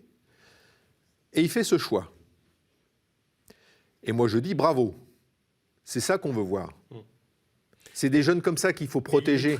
Il est quand même, enfin, je sais pas si il travaille avec nous maintenant et c'est vraiment, il a sorti déjà des enquêtes, on va en sortir d'autres, mais il est un peu, enfin, je sais pas s'il le dirait comme ça, mais je trouve qu'il y a un peu d'amertume chez lui quand même. Ah mais beaucoup, Ouais. mais beaucoup, parce qu'il voit que toute cette matière, au lieu d'être utilisée à bon escient, elle est plus ou moins revendue ou redonnée ou elle devient commercialisée. Pas du tout utilisée comme elle devrait. Ben, il y a une sorte de malaise parce qu'il n'y a pas que les lectures du livre, il y a ce que j'entends aussi par ailleurs sur les services en ce moment et particulièrement la DGSE, c'est que comme c'est pas tenu, dirigé, il y a quand même quelque chose d'assez occulte dans tout ça. On a l'impression que là-bas aussi, il y a comme une sorte de privatisation qui est rampante, ou que des types sortent et menent leurs infos. Enfin, il y a quelque chose de pas très clair. C'est très dur d'enquêter sur la DGSE. Mais il y a un peu... T'as pas ce sentiment de... Il y a je pense pour certains, un peu de désespoir. Et puis... certains agents. Oui, pour certains agents du désespoir, parce qu'on ne fait pas fortune à la DGSE, d'accord ? On peut faire fortune après en utilisant les données ou l'expérience, mais pas pendant. Et puis on voit un pouvoir politique, on est dépendant d'un pouvoir politique. Qui est de plus en plus... On pense qu'on sert... Au départ, je pense qu'honnêtement, il y a des gens qui, comme dans l'armée, se disent « je vais servir mon pays, je vais lutter contre le terrorisme, je vais servir le drapeau ». Cette noblesse-là, on la voit au départ. Et puis, ils prennent des coups. Ils prennent des paires de claques où on leur dit bah, « tu regardes ailleurs ». Ça, c'est politique. Tu touches pas. Non, tu touches pas. Mais c'est pas là, c'est mon pays. Et donc, au bout d'un moment, il y a cette lassitude qui arrive et cet écœurement. À un moment donné, moi, je vois que France Télécom fait un investissement en Irak, particulièrement douteux, j'en reparle dans le livre. Je fais un rapport. Mon officier traitant me dit ah bah ouais, mais ça c'est encore une affaire, une énième affaire. On en a marre, mais on peut rien faire. Je dis bon, pas de problème, je m'en occupe tout seul. Et j'ai sorti toute l'affaire dans la presse irakienne, article par article, sous un pseudonyme. Ça a très bien fonctionné. Ça a fait vraiment, ça a cartonné à Bagdad. Tout le monde en parlait. Et je me suis fait plaisir. Et le fait de mettre ça en lumière, ça suffit souvent. Oui. Une fois que ça passe de l'ombre à la lumière, ça tue l'opération en elle-même. Et voilà. Et il t'a dit quoi, l'officier traitant, quand il a vu que ça sortait ? Rien ? Rien. D'accord. Voilà. Mais quand tu parles de ce désespoir, on a l'impression que tu parles un peu de toi aussi. Oui, parce que c'est tellement dommage. On voudrait tellement que ça soit comme dans les films, où à la fin ça se termine bien. On voudrait tellement que ça soit les méchants qui soient punis et que ça se termine bien. Voilà. Simplement, il y a des gens qui profitent du secret défense, qui abusent du secret défense, qui profitent de leur position pour faire des opérations qui n'ont strictement rien à voir avec l'intérêt de la France et la raison d'État. Et c'est ça qui est dommageable. C'est aussi pour ça qu'on a voté des lois, dans le cadre de la lutte contre le terrorisme, on a voté des lois de surveillance et de traitement des données de masse, qui n'ont strictement rien à voir avec le contre-terrorisme. Je n'ai jamais vu un seul cas de terrorisme détecté sur la base de surveillance de masse de données. Ça n'existe pas. Tu as vu, là, ils viennent de... Ricard a repris un parquet pléthorique avec beaucoup de magistrats, enfin, et il n'y a plus tellement... Enfin, il y a sans doute encore Daesh est encore un peu actif, mais au niveau du terrorisme, il n'y a pas tellement... Il y a beaucoup de travail en ce moment, tu penses ? J'ai l'impression, moi, les échos que j'ai, c'est que les mecs, s'ils nous entendent ce soir, ils vont être furieux, mais il y en a certains qui se tournent un peu les pouces, quoi. C'est difficile de dire ça, parce que c'est une matière qui est complexe, et il faut être formé pour comprendre. Là, en fait, qu'est-ce que c'est qu'un terroriste ? C'est quelqu'un qui cherche une raison de vivre, qui est en souffrance, donc il cherche une raison de vivre, et potentiellement une chance de mourir.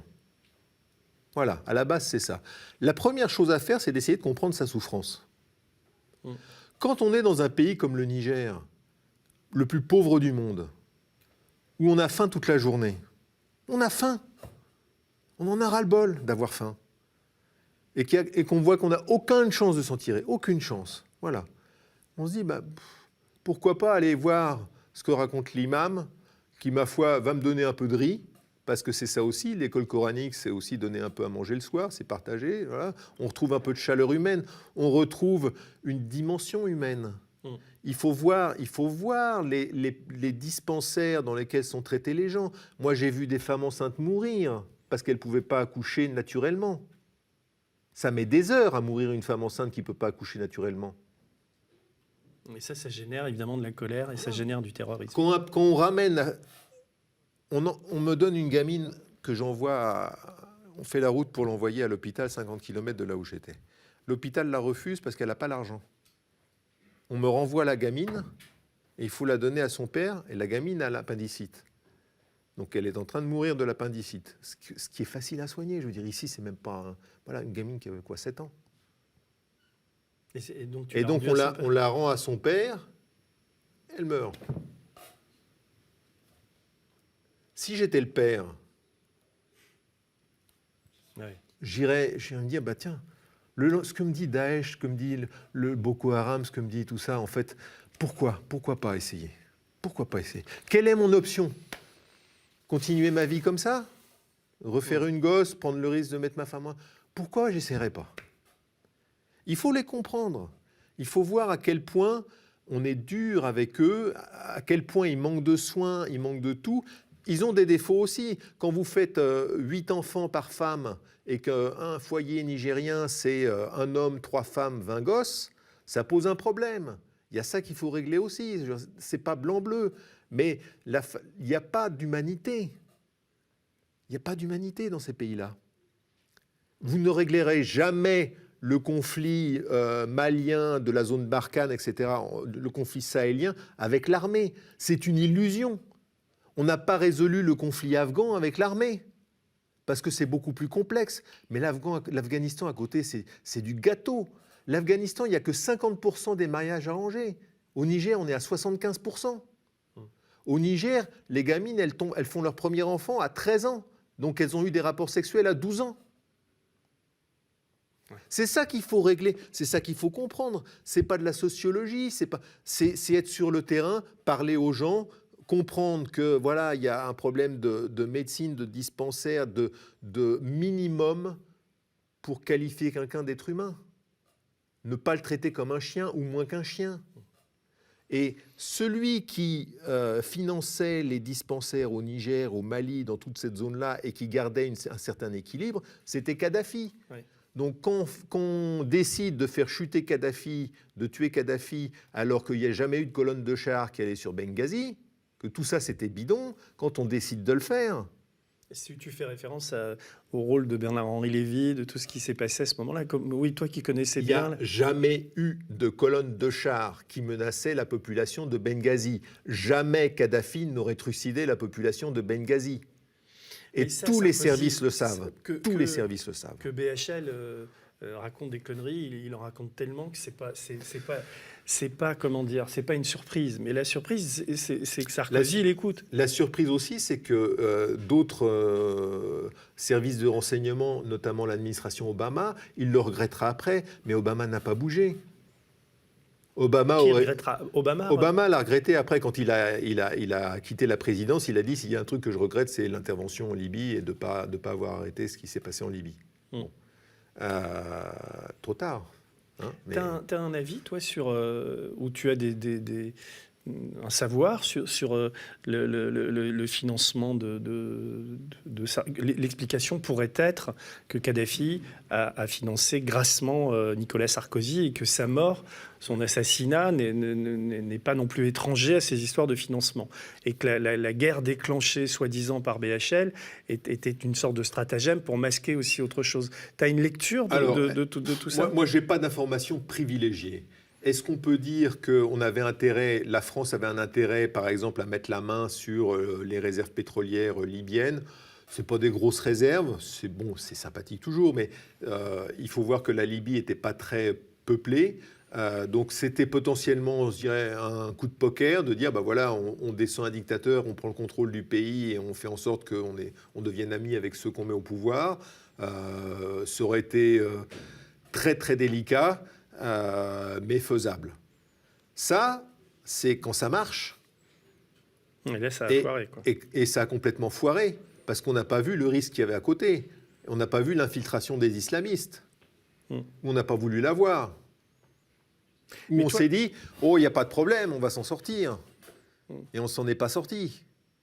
Mais par rapport à BHL, est-ce qu'il a été le dindon d'une farce ou quel est son degré de sincérité dans cette histoire, selon toi? Je pense que quand un pays comme la France, qui a une DGSE avec des agents de terrain, un pays comme la France qui a ces agents-là, n'a pas besoin d'un BHL. On est d'accord, mais c'est quoi l'explication alors? Qu'est-ce qu'il fait là? Pourquoi on l'utilise? Pour le romantisme? Non, mais ça tient pas une cacahuète, ça. Enfin, il y a autre chose derrière. Ça s'est passé. Écoute, c'est dur d'enchaîner après, mais est-ce qu'on reparle de la bande Adetels? Enfin, en tout cas, je vais te lire un peu, parce que c'est un vrai polar, hein, ta vie, et tu dis, avant de vous raconter mon histoire sur Areva, je dois vous livrer quelques petits secrets, vous dire comment un enquêteur, a priori isolé et sans grands moyens, peut remonter la piste d'un scandale qui dépasse les frontières de l'Hexagone. Comme vous le découvrez au fil de mon récit, nous allons beaucoup voyager en Afrique, en Chine, au Brésil, au Canada, au Kazakhstan, en Mongolie et en Russie. Enfin, c'est vrai que ta vie, enfin, tu la passes. Ça se passe beaucoup ailleurs. Ouais. Mais il y a une clé, il y a un principe de base. Quand on travaille sur un sujet comme ça, un sujet de fraude internationale, il faut monter un réseau. Le réseau, il doit tourner 24 heures sur 24. Donc, il doit y avoir des gens dans l'hémisphère nord, dans l'hémisphère sud. Ça doit tourner 24 heures sur 24. On doit toucher des gens dans tous les pays concernés. On doit avoir des informateurs dans tous les pays concernés. Comment on fait? On fait du trading d'information. L'information a plus de valeur que le billet de banque. On est d'accord. Voilà. Et donc, bah voilà, ça peut être une source, ça peut être un journaliste, ça peut être un scientifique, ça peut être quelqu'un qui fait le même métier sous un autre drapeau et qui a besoin d'une contrepartie et on va échanger l'information. Voilà. Mais à la base, c'est ça. À t'écouter et à te rencontrer aujourd'hui, j'ai l'impression que tu es quand même toujours opérationnel, quoi. Mais en même temps, écrire ça et te dévoiler comme tu le fais, même si l'Auvergeon t'a balancé, c'est quand même une sorte de... Est-ce que c'est pas aussi une sorte de... Tu veux passer à autre chose ou... Je prendrais volontiers un dernier combat, mais j'ai un peu plus de 57 ans, je viens de fêter mes 57 ans, et donc il y a des limites de ce qu'on peut faire sur le terrain à cet âge-là. Même si on peut s'entraîner, il y a des limites. Et je sais que ces limites-là, je les ai pas mal repoussées déjà. Donc ça devient dur. Et récemment, tu étais encore au Niger, enfin. Ouais, et peut-être qu'on ira dans un autre désert encore un petit peu. Mais quand voilà. Tu dis tu pars avec des copains, des hommes à toi? Disons que pour certaines opérations, soit il faut une équipe d'exfiltration, soit il faut en tout cas une petite aide pour pouvoir avoir les contacts et puis comme un journaliste a besoin d'un fixeur, pour certaines opérations, celles pour lesquelles disons j'ai marqué un intérêt, il va falloir au moins une aide pour pas que ça se termine dès le premier jour. Mais parce que tu le dis, il y a souvent des petites remarques dont tu écris. C'est pas super amusant quand tu te retrouves en plein désert pendant des jours et des jours à surveiller toutes tes missions. La dernière sur le Niger, tu pars combien? 3-4 mois quand tu... Alors, c'était des rotations de 5 semaines. 5 semaines là-bas, 5 semaines chez moi. La difficulté sur ces pays-là, c'est la chaleur.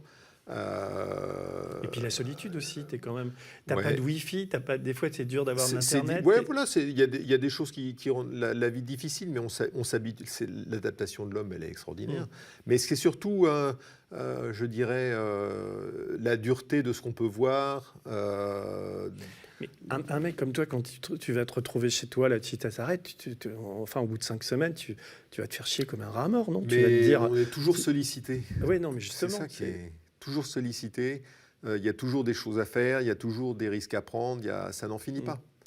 Non, Et d'autant que une des choses pour laquelle on m'a sollicité, c'était un problème d'une femme dont on a pris les enfants dans un pays nordique, qui a besoin d'aide. Bon, je ne peux pas m'étendre sur le dossier, mais je regarde le dossier, voilà, qu'est-ce qu'on peut faire sur le plan juridique, qu'est-ce qu'on peut faire pour aider cette femme-là, parce qu'elle est légitime dans son combat. Voilà. Là, tu parles de... Je passe du coq à l'âne, mais dans un de tes chapitres, tu parles, ça m'a vraiment intéressé, tu parles de l'opération Weda Bay, le mirage indonésien, qui devait produire 60 000 tonnes de nickel. On est toujours chez Areva, là. C'est Eramet. C'est Eramet, ça se passe en 2006. C'est la première opération de la bande Adatels, donc des fondateurs du Ramin, avec l'État français. Et donc ça se fait via Eramet. En fait, la bande Adatels, elle a commencé par monter une opération bidon qui s'appelait Weda Bay avec Eramet pour dégager une somme, pareil. Et là, ça se voit comme le nez au milieu de la figure, par contre, parce que c'est leur première opération. Là, c'est en Indonésie, c'est là où c'est Weda Bay, c'est une licence en Indonésie, voilà, qui est toujours pas exploitée. Et tu es allé là-bas? Tu es allé en Indonésie? Alors non, pas pour Weda Bay en tout cas. J'ai récupéré tous les documents de l'opération. Ça pleurait de rire, c'est amusant. Et Eramet a cet actif qui lui colle au bilan, qu'elle a dévalorisé, valorisé, et qu'elle a fini par refiler à des Chinois qui doivent s'en occuper. Et puis voilà quoi, ça. Un chapitre qui m'a plu aussi, c'est l'arnaque 419.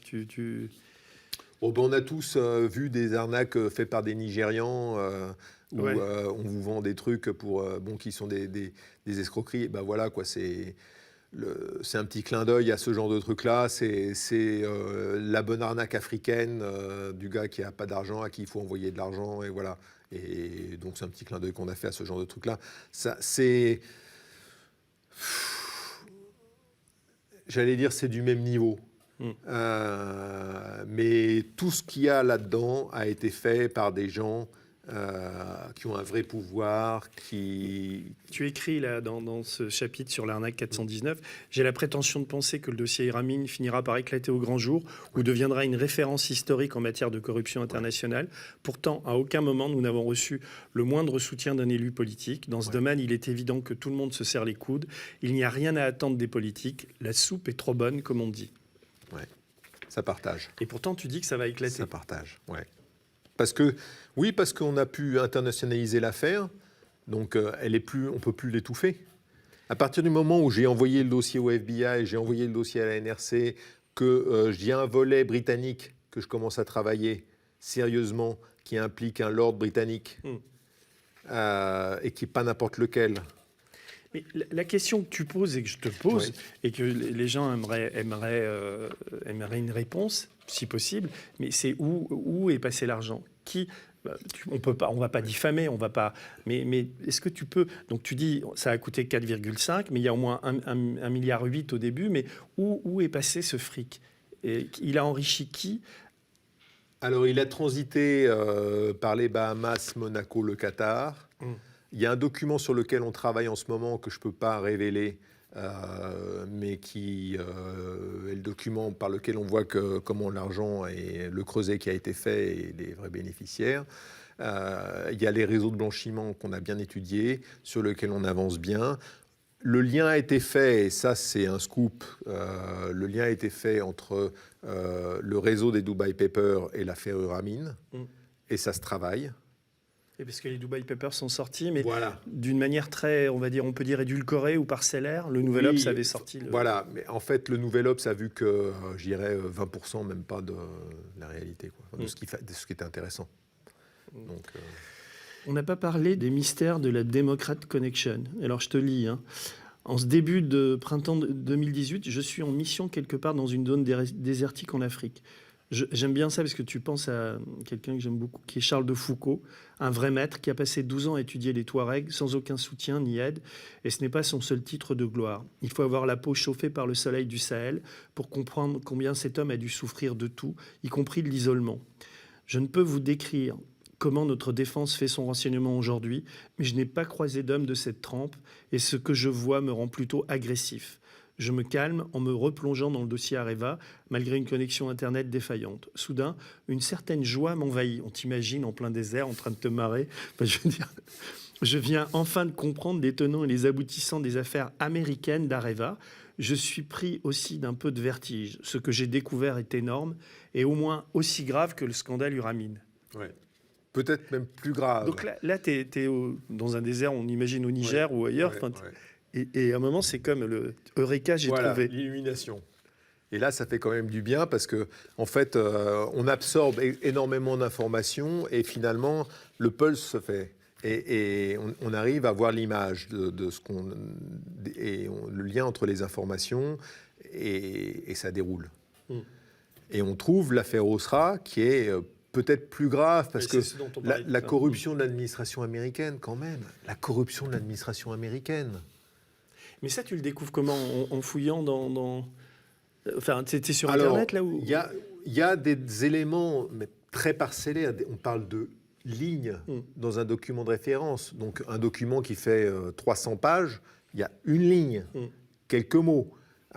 Et chaque année, comme ça, il faut les faire tous pour avoir le petit bout de ligne. Il y a des éléments photos et vidéos. Il y a des documents qui sont enregistrés aux États-Unis. Donc tout ça, les États-Unis ont quelque chose de remarquable, et qu'on n'a pas en France, ça s'appelle le FOIA, ça s'appelle le Freedom of Information Act. C'est une loi qui permet à n'importe qui d'obtenir la correspondance entre l'administration américaine et une société, si c'est d'intérêt public, pour résumer. Oui. C'est pour ça que quand, par exemple, Boeing a eu ses problèmes avec les avions qui sont tombés récemment, je ne me souviens plus quelle classe d'avion c'est, mais les avions... Tous les emails de Boeing avec l'administration ont été publics. Et on a vu comment ça se passait, à Téhéran. On aimerait bien qu'il y ait la même chose avec Airbus et l'administration européenne ou l'administration française. Et ça n'arrivera jamais. Parce qu'on n'a pas le Freedom of Information Act, le FOIA.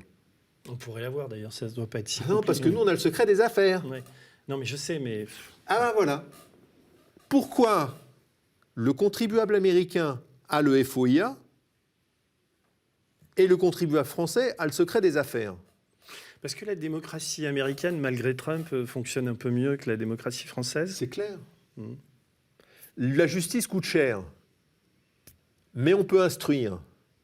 Et on peut instruire quand on est journaliste. Quand on est journaliste, on est quand même pas mal protégé aux États-Unis. Plus qu'ici. Plus qu'ici. Moi, je serais riche aujourd'hui si j'étais aux États-Unis. Voilà. Avec l'Airstream. Les lanceurs d'alerte sont rémunérés dans le cadre des affaires de corruption, etc. Ce qui n'a jamais été mon cas. Moi, je n'ai pas touché un centime, mais je n'en demande pas, d'ailleurs. Tu t'es enrichi sur le dos de l'Angleterre. Voilà, il y a longtemps. En revanche, c'est vrai que là où je leur donne tort, quand je vois le procès Assange, Bah oui. C'est un drame. Et même le militaire qui avait donné des données, un jeune militaire qui avait donné qui a changé de sexe. Chelsea. Oui, enfin bref. Moi, je pense que ces gens-là auraient dû être graciés. Ils auraient dû peut-être être condamnés pour le principe, mais graciés après, de même que Assange. Parce que l'air de rien, il a montré au travers de Wikileaks comment fonctionnait la diplomatie américaine, l'administration américaine. Et dans les dossiers qui ont été publiés, il y a des choses qui ont intéressé des partenaires étrangers, dans le bon sens du terme, qui ont permis de résoudre des affaires. Et moi, je pense que ça a été quand même plus positif que négatif. Parce qu'on lui reproche souvent d'avoir mis en danger, parce que lui se défend de ça, mais moi, alors j'ai vu des cas où on aurait pu avoir des agents en danger, notamment des agents américains. Moi, sur la zone où ils opéraient, je les signalais quand je le voyais. mais ça avait été déjà vu, tout ça, il n'y avait pas de problème. Bon, moi, je crois pas que la façon dont il est procédé ait pu mettre des agents en danger. Non, Il a mis peut-être des opérations, il a éteint des opérations, il les a mis peut-être à risque, mais qu'il y ait eu des dangers physiques de personnes. J'ai jamais entendu parler d'un agent qui a été tué à cause de Assange, quoi. Non, mais moi non plus, je suis de cet avis aussi. Donc, Il y a un moment où tu m'as fait rire, c'est ton chapitre sur un de tes amis suisses, enfin amis entre guillemets, Michel Capt, et tu dis « J'ai gardé précieusement ce dernier document dont le ressort comique ne vous échappera pas. Il mérite quelques citations. Il devrait faire l'objet de présentations spécifiques dans les écoles de commerce. » Tu cites Anne Lauvergeon et c'est un rapport qu'elle fait en 2012, non, c'est ça? Et alors, à propos de la rentabilité d'Areva, elle dit « Pour Areva, atteindre et maintenir un niveau élevé de rentabilité constitue un devoir à l'égard de ses actionnaires, de ses salariés, comme de l'ensemble de ses parties prenantes. » Elle invoque leur intégrité, alors elle met entre guillemets, l'honnêteté, l'intégrité et la loyauté gouvernent en toutes circonstances les pratiques et les décisions d'Areva. Aux actionnaires et aux contribuables français, ouvrez les guillemets, Areva respecte les principes du gouvernement d'entreprise avec notamment pour objectif d'assurer aux actionnaires la croissance et la rémunération optimale du capital investi. Et ce paragraphe se termine par une affirmation du meilleur effet, ouvrez les guillemets, le groupe est particulièrement attentif à donner une information financière exacte et pertinente. Et ça, c'est de quoi? C'est le rapport d'activité? Oui, c'est rapport d'éthique, puisqu'il est de bon ton quand on va sur Internet, il y a toujours notre éthique, il y a les rapports éthiques, il y a la bonne gouvernance, tout ce qu'on veut. Plus il y a des gens qui mettent en avant de l'éthique et de la gouvernance, plus je suis méfiant. Parce que normalement, vous n'avez pas besoin. Ouais, ça coule de source. Ouais. Vous êtes dirigeant d'une entreprise où il y a des milliers de salariés avec l'État comme actionnaire. Vous n'avez pas besoin de dire que vous n'êtes pas un escroc. Non, on est d'accord. Et que vos bilans sont justes. Normalement, les bilans doivent être justes. Dans le chapitre 12, qui s'appelle « L'ombre du Kremlin », tu poses une question que je te pose, parce qu'on n'a encore pas parlé de Poutine et de la Russie. Tu dis « Alors que je mets la dernière main au manuscrit, la question du degré d'infiltration russe me taraude. Quelle était la nature exacte des relations entre les complexes nucléaires français et russes ?» C'est vrai que c'est, y compris dans les médias, on en parle assez peu de ça. Oui, parce qu'il faut avoir travaillé le sujet pour comprendre. J'imagine que tu l'as travaillé. Oui, beaucoup, parce que c'est un gros morceau. Il faut savoir qu'en 2007, Poutine est au pouvoir et qu'en 2007, il décide de réorganiser toute la filière nucléaire russe, qui est très éparpillée. Et il prend ça à bras-le-corps lui-même. Ce n'est pas quelqu'un d'autre qui fait le boulot. Il s'occupe de ça directement. Il va créer Rosatom, il va créer les filiales de Rosatom, il réorganise toute la filière de façon verticale en mettant des hommes à lui qui sont tous des anciens du KGB comme lui. Et puis il y a des gens d'Active. Parmi eux, il y a un agent qui s'appelle Mikerin, qui sera quelques années plus tard arrêté aux États-Unis. Cet agent s'occupait particulièrement d'Areva. Il avait des contacts avec les gens d'Areva. J'ai des photos de lui à Zug avec des gens d'Areva. Zug, paradis fiscal en Suisse, voilà. Parmi le paradis fiscal qu'est la Suisse. C'est une enclave très particulière. Et ce qui est amusant, c'est que certains cadres d'Areva, pour monter leur toutouille avec Uramine et d'autres, l'Uranium Gate, etc., trouvaient très intelligent de rencontrer leurs partenaires d'Uramine et autres dans des réunions internationales. Donc il y avait le World Nuclear Forum, il y en a un qui a eu lieu à Athènes. C'est là où ils ont mis au point l'affaire Uramine, parce qu'on retrouve tout le monde, hein, les gens d'Uramine, les banquiers, voilà. Je ne savais pas que c'était monté à Athènes, ça. Et l'Uranium Gate à Séville. Et à chaque fois, on retrouve... Alors Séville, c'est marrant parce qu'il y a 2 Nigériens qui sont là-dedans, qui viennent à Séville. On se dit, mais qu'est-ce qu'ils viennent faire dans un forum comme ça? Eh bien, ils viennent rencontrer les gens d'Areva. Voilà, on met la toutouille en branle. Et il y a notre agent Mikerin qui est là. Les agents russes, ils savent travailler. Ben oui, c'est...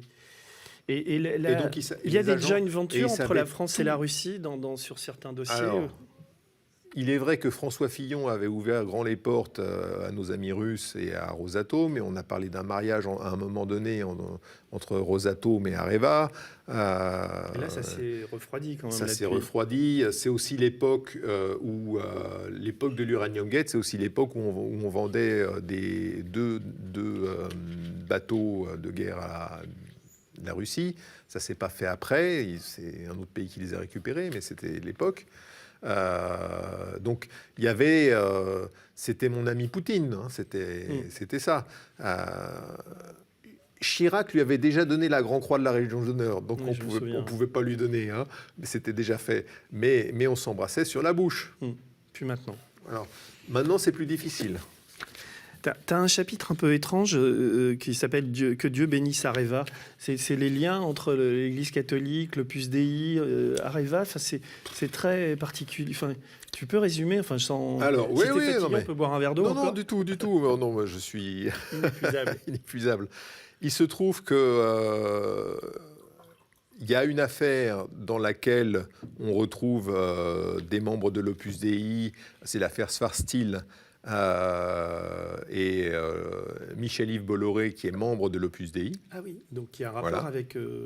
Voilà, donc ça c'est... C'est qui par rapport à Bolloré C'est le frère de Vincent Bolloré. Et il est à l'Opus Dei. Ouais. Alors l'Opus Dei est toujours aussi puissant aujourd'hui, donc c'est une église dans l'église. Comment on peut définir l'Opus Dei? Oui, c'est un peu ça, ouais, bien sûr. Ils sont assez traditionnalistes. Oui. Alors extrême droite, je ne sais pas si on peut qualifier ça d'extrême droite.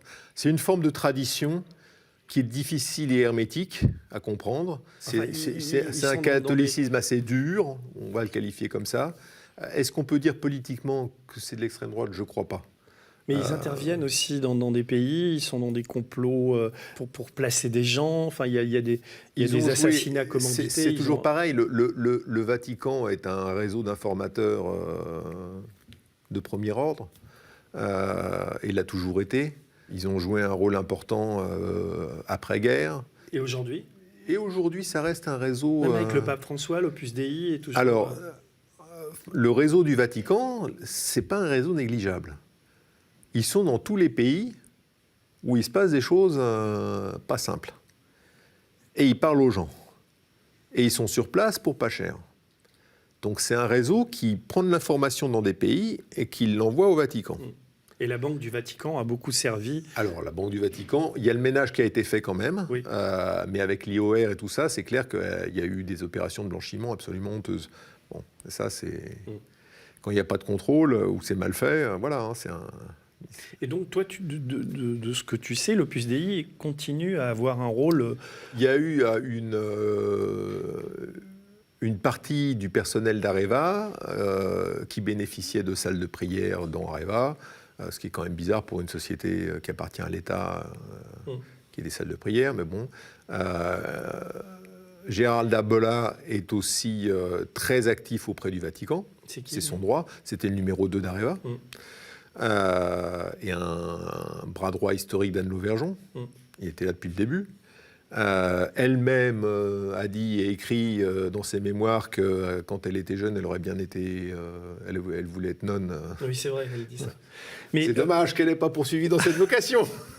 Mais comment dire, je sais que tu as travaillé avec Thierry Gadot pour ce livre qui a fait il a fait un énorme travail, ou alors tu étais tellement bavard qu'il a eu qu'à recopier? Non, travailler avec moi, c'est toujours un énorme travail. D'accord. Non, mais c'est toujours, je pense qu'il doit se flageller tous les jours de m'avoir serré la main une fois. Non, je crois pas, parce que je suis sûr.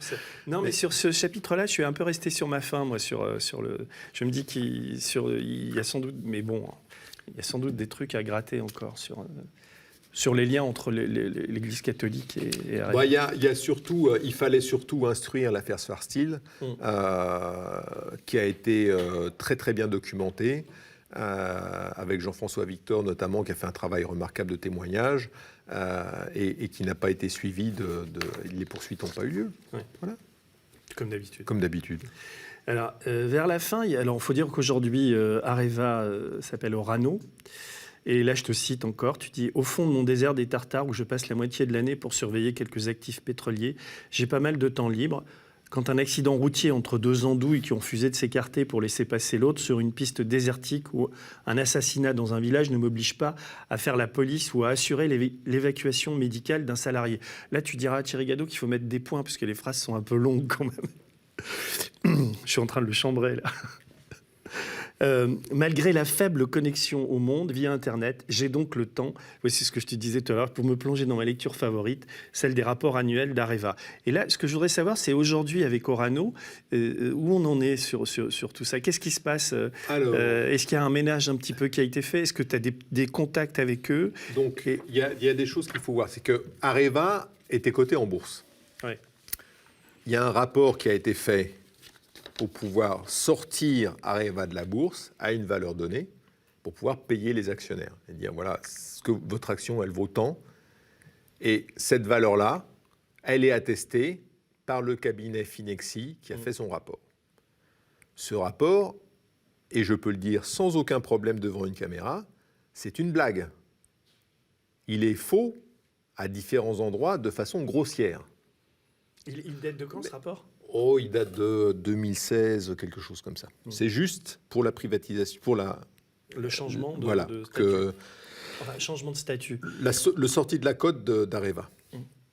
Parce Et que Areva, c'est pas encore, Areva s'appelle pas encore Orano. On sort juste Areva de la cote, on dit ok, on arrête la casse, c'est fini. Orano aujourd'hui, l'État il y a l'État français, il y a des Japonais encore ou comment c'est comment la répartition du capital? L'État français est encore majoritaire. Enfin, le groupe, ça va être un peu compliqué à expliquer, hein, mais disons que dans les nouveaux actionnaires, il y a des Japonais à hauteur de 10% qui ont été invités.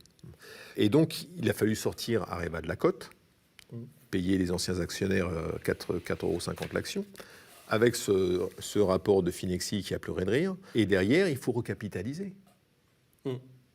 C'est là où Et c'est là où il faut trouver des braves partenaires étrangers qui ne vont pas trop regarder ce qui se passe et qui vont faire confiance à l'État français et à sa signature.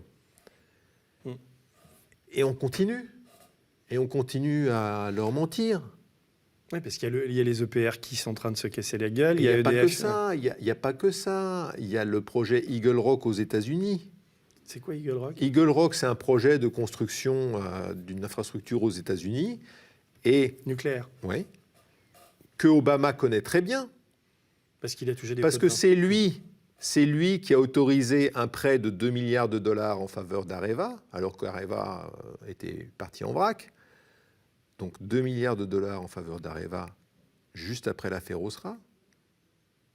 Enfin, un prêt dont Areva pouvait bénéficier. Et tant que le dossier n'était pas clos ou que les travaux n'avaient pas démarré, c'était toujours en cours. Ce prêt était... Voilà. J'ai 2 mails qui mentionnent stricto sensu que POTUS, donc POTUS, ça veut dire President of the United States, POTUS donne son accord pour ce prêt, alors que tout le monde n'est pas d'accord. Les autres lui disent non, il ne faut pas le faire. Il y a un problème. POTUS, il dit oui. On ne la connaît pas, cette facette-là d'Obama. Non. Eh ben voilà.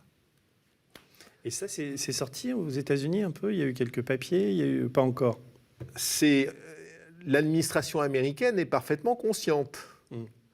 Les 2 documents dont je parle, les 2 emails, ont été validés par des juges. On a dit je joue aux États-Unis? Oui. Pourquoi? Donc il y a un dossier, parce il y a une qu'il enquête. y a eu un procès, le procès Solyndra, et ces 2 emails ça font partie des archives du procès Solyndra. Et donc les 2 emails ont été validés par des juges. D'accord. Donc les affaires continuent chez Areva. On arrive à la fin, tu vois, j'ai 2 post-it encore. Il y en a un, ton chapitre 16, tu l'as intitulé « Le grand capharnaüm de l'échec français ». Et je te cite, tu reviens sur Areva, enfin tu dis le désastre que c'est. De par ses statuts, le groupe Areva avait droit du soutien de tous les services de l'État, ce qui inclut les services de Bercy, ceux de la DCRI, ceux de la DGSI, ce que tu disais. Par conséquent, cette affaire est aussi celle de la corruption de l'administration française. Oui. En 2008, le président Sarkozy demande à Bernard Schwarzini de créer un FBI à la française. Hélas, notre squale nationale connaît mieux le milieu corse que les enseignants de Quantico. Quantico, c'est le camp d'entraînement du FBI en Virginie. Ouais. Il va par ailleurs... Tu y allais ? Je connais bien. Et en fait, ce qu'il faut savoir, c'est que les agences fédéraux, ils ont un tronc commun, on va dire, et qu'après, ils seront spécialisés. Et ça, c'est un vrai bonheur parce qu'au moins, quand on a affaire à différentes agences, que ça soit ICE ou le FBI, tout ça, on a quand même des interlocuteurs de qualité et qui ont un niveau, voilà. Nous, on a Squarcini et Balkany, quoi. Parce que tu dis, il va par ailleurs choisir de Squarcini, quoi, qui crée ce FBI à la française. Hélas, notre squale nationale connaît mieux le milieu corse que les enseignants de Quantico. Il va d'ailleurs choisir de domicilier le siège de la DCRI à Levallois-Perret chez Balkany. Je me souviendrai toujours des yeux ronds de mon interlocuteur étranger quand je lui... C'était qui? Je te demande pas son nom, c'était un agent ou quelqu'un Oui, c'était un agent fédéral qui... Du FBI, alors. Un agent fédéral. Ouais. Il y en a des agences. Ouais. Alors, oui, quand tu lui expliques que le Balkany apparaît dans l'affaire Uramine et vit à la Centrafrique, c'est du délire quand même. Et en plus, il faut lui expliquer.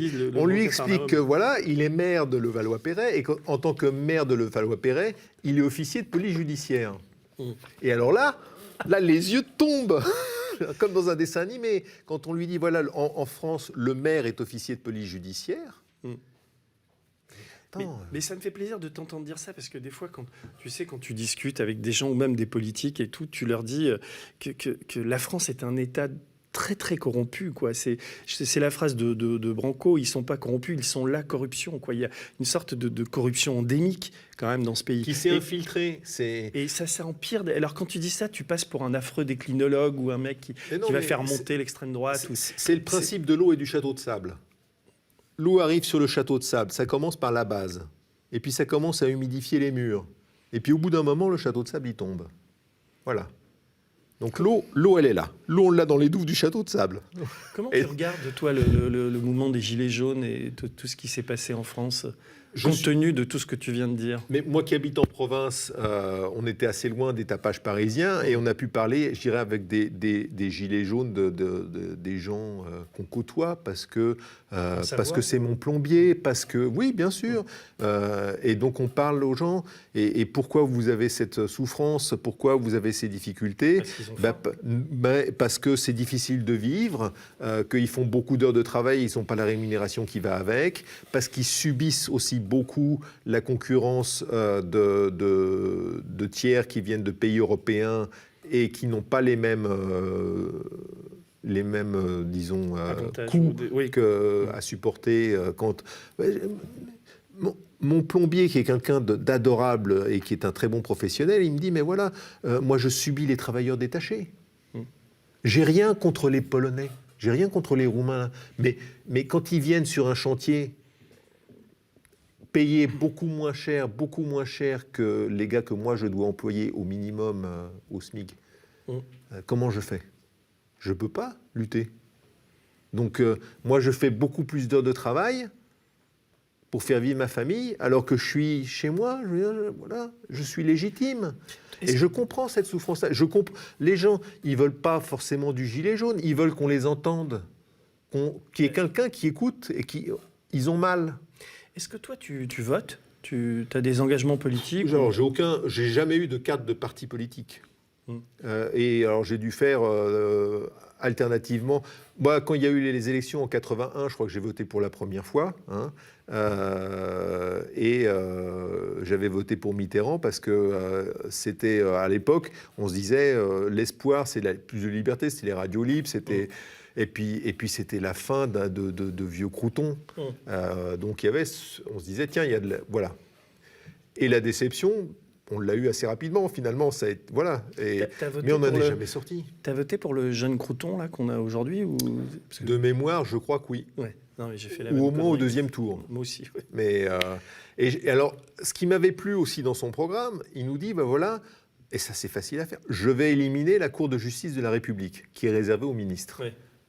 Je me dis, votons pour lui. Le gars est jeune, il n'a pas de casserole du passé et il veut me supprimer la Cour de justice de la République. Mais je l'embrasse. Rien que pour ça, je vote pour lui. Et alors après ? Ça prend le temps d'écrire le décret. Il l'a toujours pas... Et il ne le fait pas. Pourquoi ? Il a peur pour ses ministres. Il a peur pour Édouard Philippe, qu'on le rattrape dans l'affaire Osra. Ouais. Un coquin. Alors, je te cite encore, tu parles de La République En Marche. Là. Quel espoir peut-on fonder sur La République En Marche, qui doit ses réussites électorales en partie à son discours sur la moralisation de la vie publique? En accédant à l'Élysée, Emmanuel Macron hérite du parquet national financier. Comme le révèle le magazine Challenge en 2018, le PNF a infligé 1,2 milliard d'euros d'amende, tout dossier confondu, amende effectivement payée, et ce, en 4 ans d'existence. Certes, un dossier comme HSBC représente 300 millions d'euros à lui tout seul, mais on compte quand même un total de 478 procédures. Et là, on revient à ce que tu disais, qui décrit quand même assez tristement la France, mais le gouvernement laisse volontairement le budget du PNF à 4 petits millions d'euros. En Roumanie, la DNA, National Anti-Corruption Directorate, je ne le dis pas, créée en 2002, compte 22 millions de dollars de budget. On voit que la Roumanie, quand même, un pays un peu, qui a une réputation un peu pourrie. 538 membres, dont 135 procureurs, 168 officiers de police et 53 experts. Quand Mme Houlette réclame la possibilité de mener une enquête fiscale sans avoir à demander l'autorisation de Bercy, non seulement on le lui refuse, mais Bercy se dote d'une nouvelle police fiscale. Nous avions déjà la Brigade nationale de répression de délinquance financière, etc., etc. Je ne vais pas tout lire, mais tu termines là-dessus, on est désespéré. Voilà. On ne s'en sort pas parce que dès qu'un politique a un problème avec ça, il crée une entité où il change le nom. On a un acronyme invraisemblable à prononcer et il dit, bah voilà, moi j'ai... Alors qu'en fait, la brigade financière, l'entité anticorruption dont le nom est imprononçable, oui. Tout ça pourrait être réuni dans une seule et même entité, faire une entité forte. Mais non. Et on peut la rentabiliser, mais bien au-delà des espérances. Alors, j'ai une dernière question à te poser. Donc toi, tu as commencé à bosser sur Areva en 2010. Oui. On est en 2020. Oui. Lauvergeon, son mari sont mis en examen. Enfin, il y en a un nom dessus. Enfin, il y en a plein qui sont mis en examen. Et le procès, là, quand est-ce qu'il va avoir lieu? J'ai pas les dates. Alors, on n'a pas continué. Il y a différents volets. Il y a un volet qui reste toujours ouvert, c'est le volet corruption. Et donc, on travaille sur ce volet-là. Tu dis on? On, parce qu'il y a la brigade financière, parce qu'il y a des gens dans différents pays, parce qu'on a cette liste qu'il faut travailler. Et on va y arriver. Récemment, et pas plus tard que la semaine dernière, j'ai une de mes sources qui était au Royaume-Uni, qui est décédée d'un cancer, mais sur son lit de mort, juste avant de passer l'arme à gauche, il a tenu à ce qu'on m'appelle pour qu'on me fasse passer le message, pour me dire « vas-y, continue ». N'abandonne pas ces dossiers-là, notamment le dossier Uramine. Lui, il avait eu affaire à la bande Adates qui avait ruiné sa famille et qui avait provoqué le décès de sa femme. Et il m'a dit « va jusqu'au bout ». Voilà. Sur son lit de mort. Sur son lit de mort. Donc il y a de la motivation. Et on ira au bout. Ce volet corruption, on va y aller. Je te fais confiance, Marc Échinger. Vraiment, merci de ta disponibilité. Je ne sais pas ce que les gens retiendront de tout ce qu'on vient de se dire, mais moi, en tout cas, je trouve ça passionnant. J'espère qu'on va publier en feuilleton cette histoire de l'homme qui en savait beaucoup trop. Et je te souhaite de continuer à avoir cette pêche, cette énergie et tout ça. Je suis vraiment ravi. Et que nos auditeurs n'hésitent pas à partager, parce qu'en fait, c'est la masse qui fait qu'il y a une pression possible sur le pouvoir public. Et c'est ça qui joue. D'accord. Voilà. Et merci à Thierry Gadot qui a permis bien sûr, Thierry. Voilà.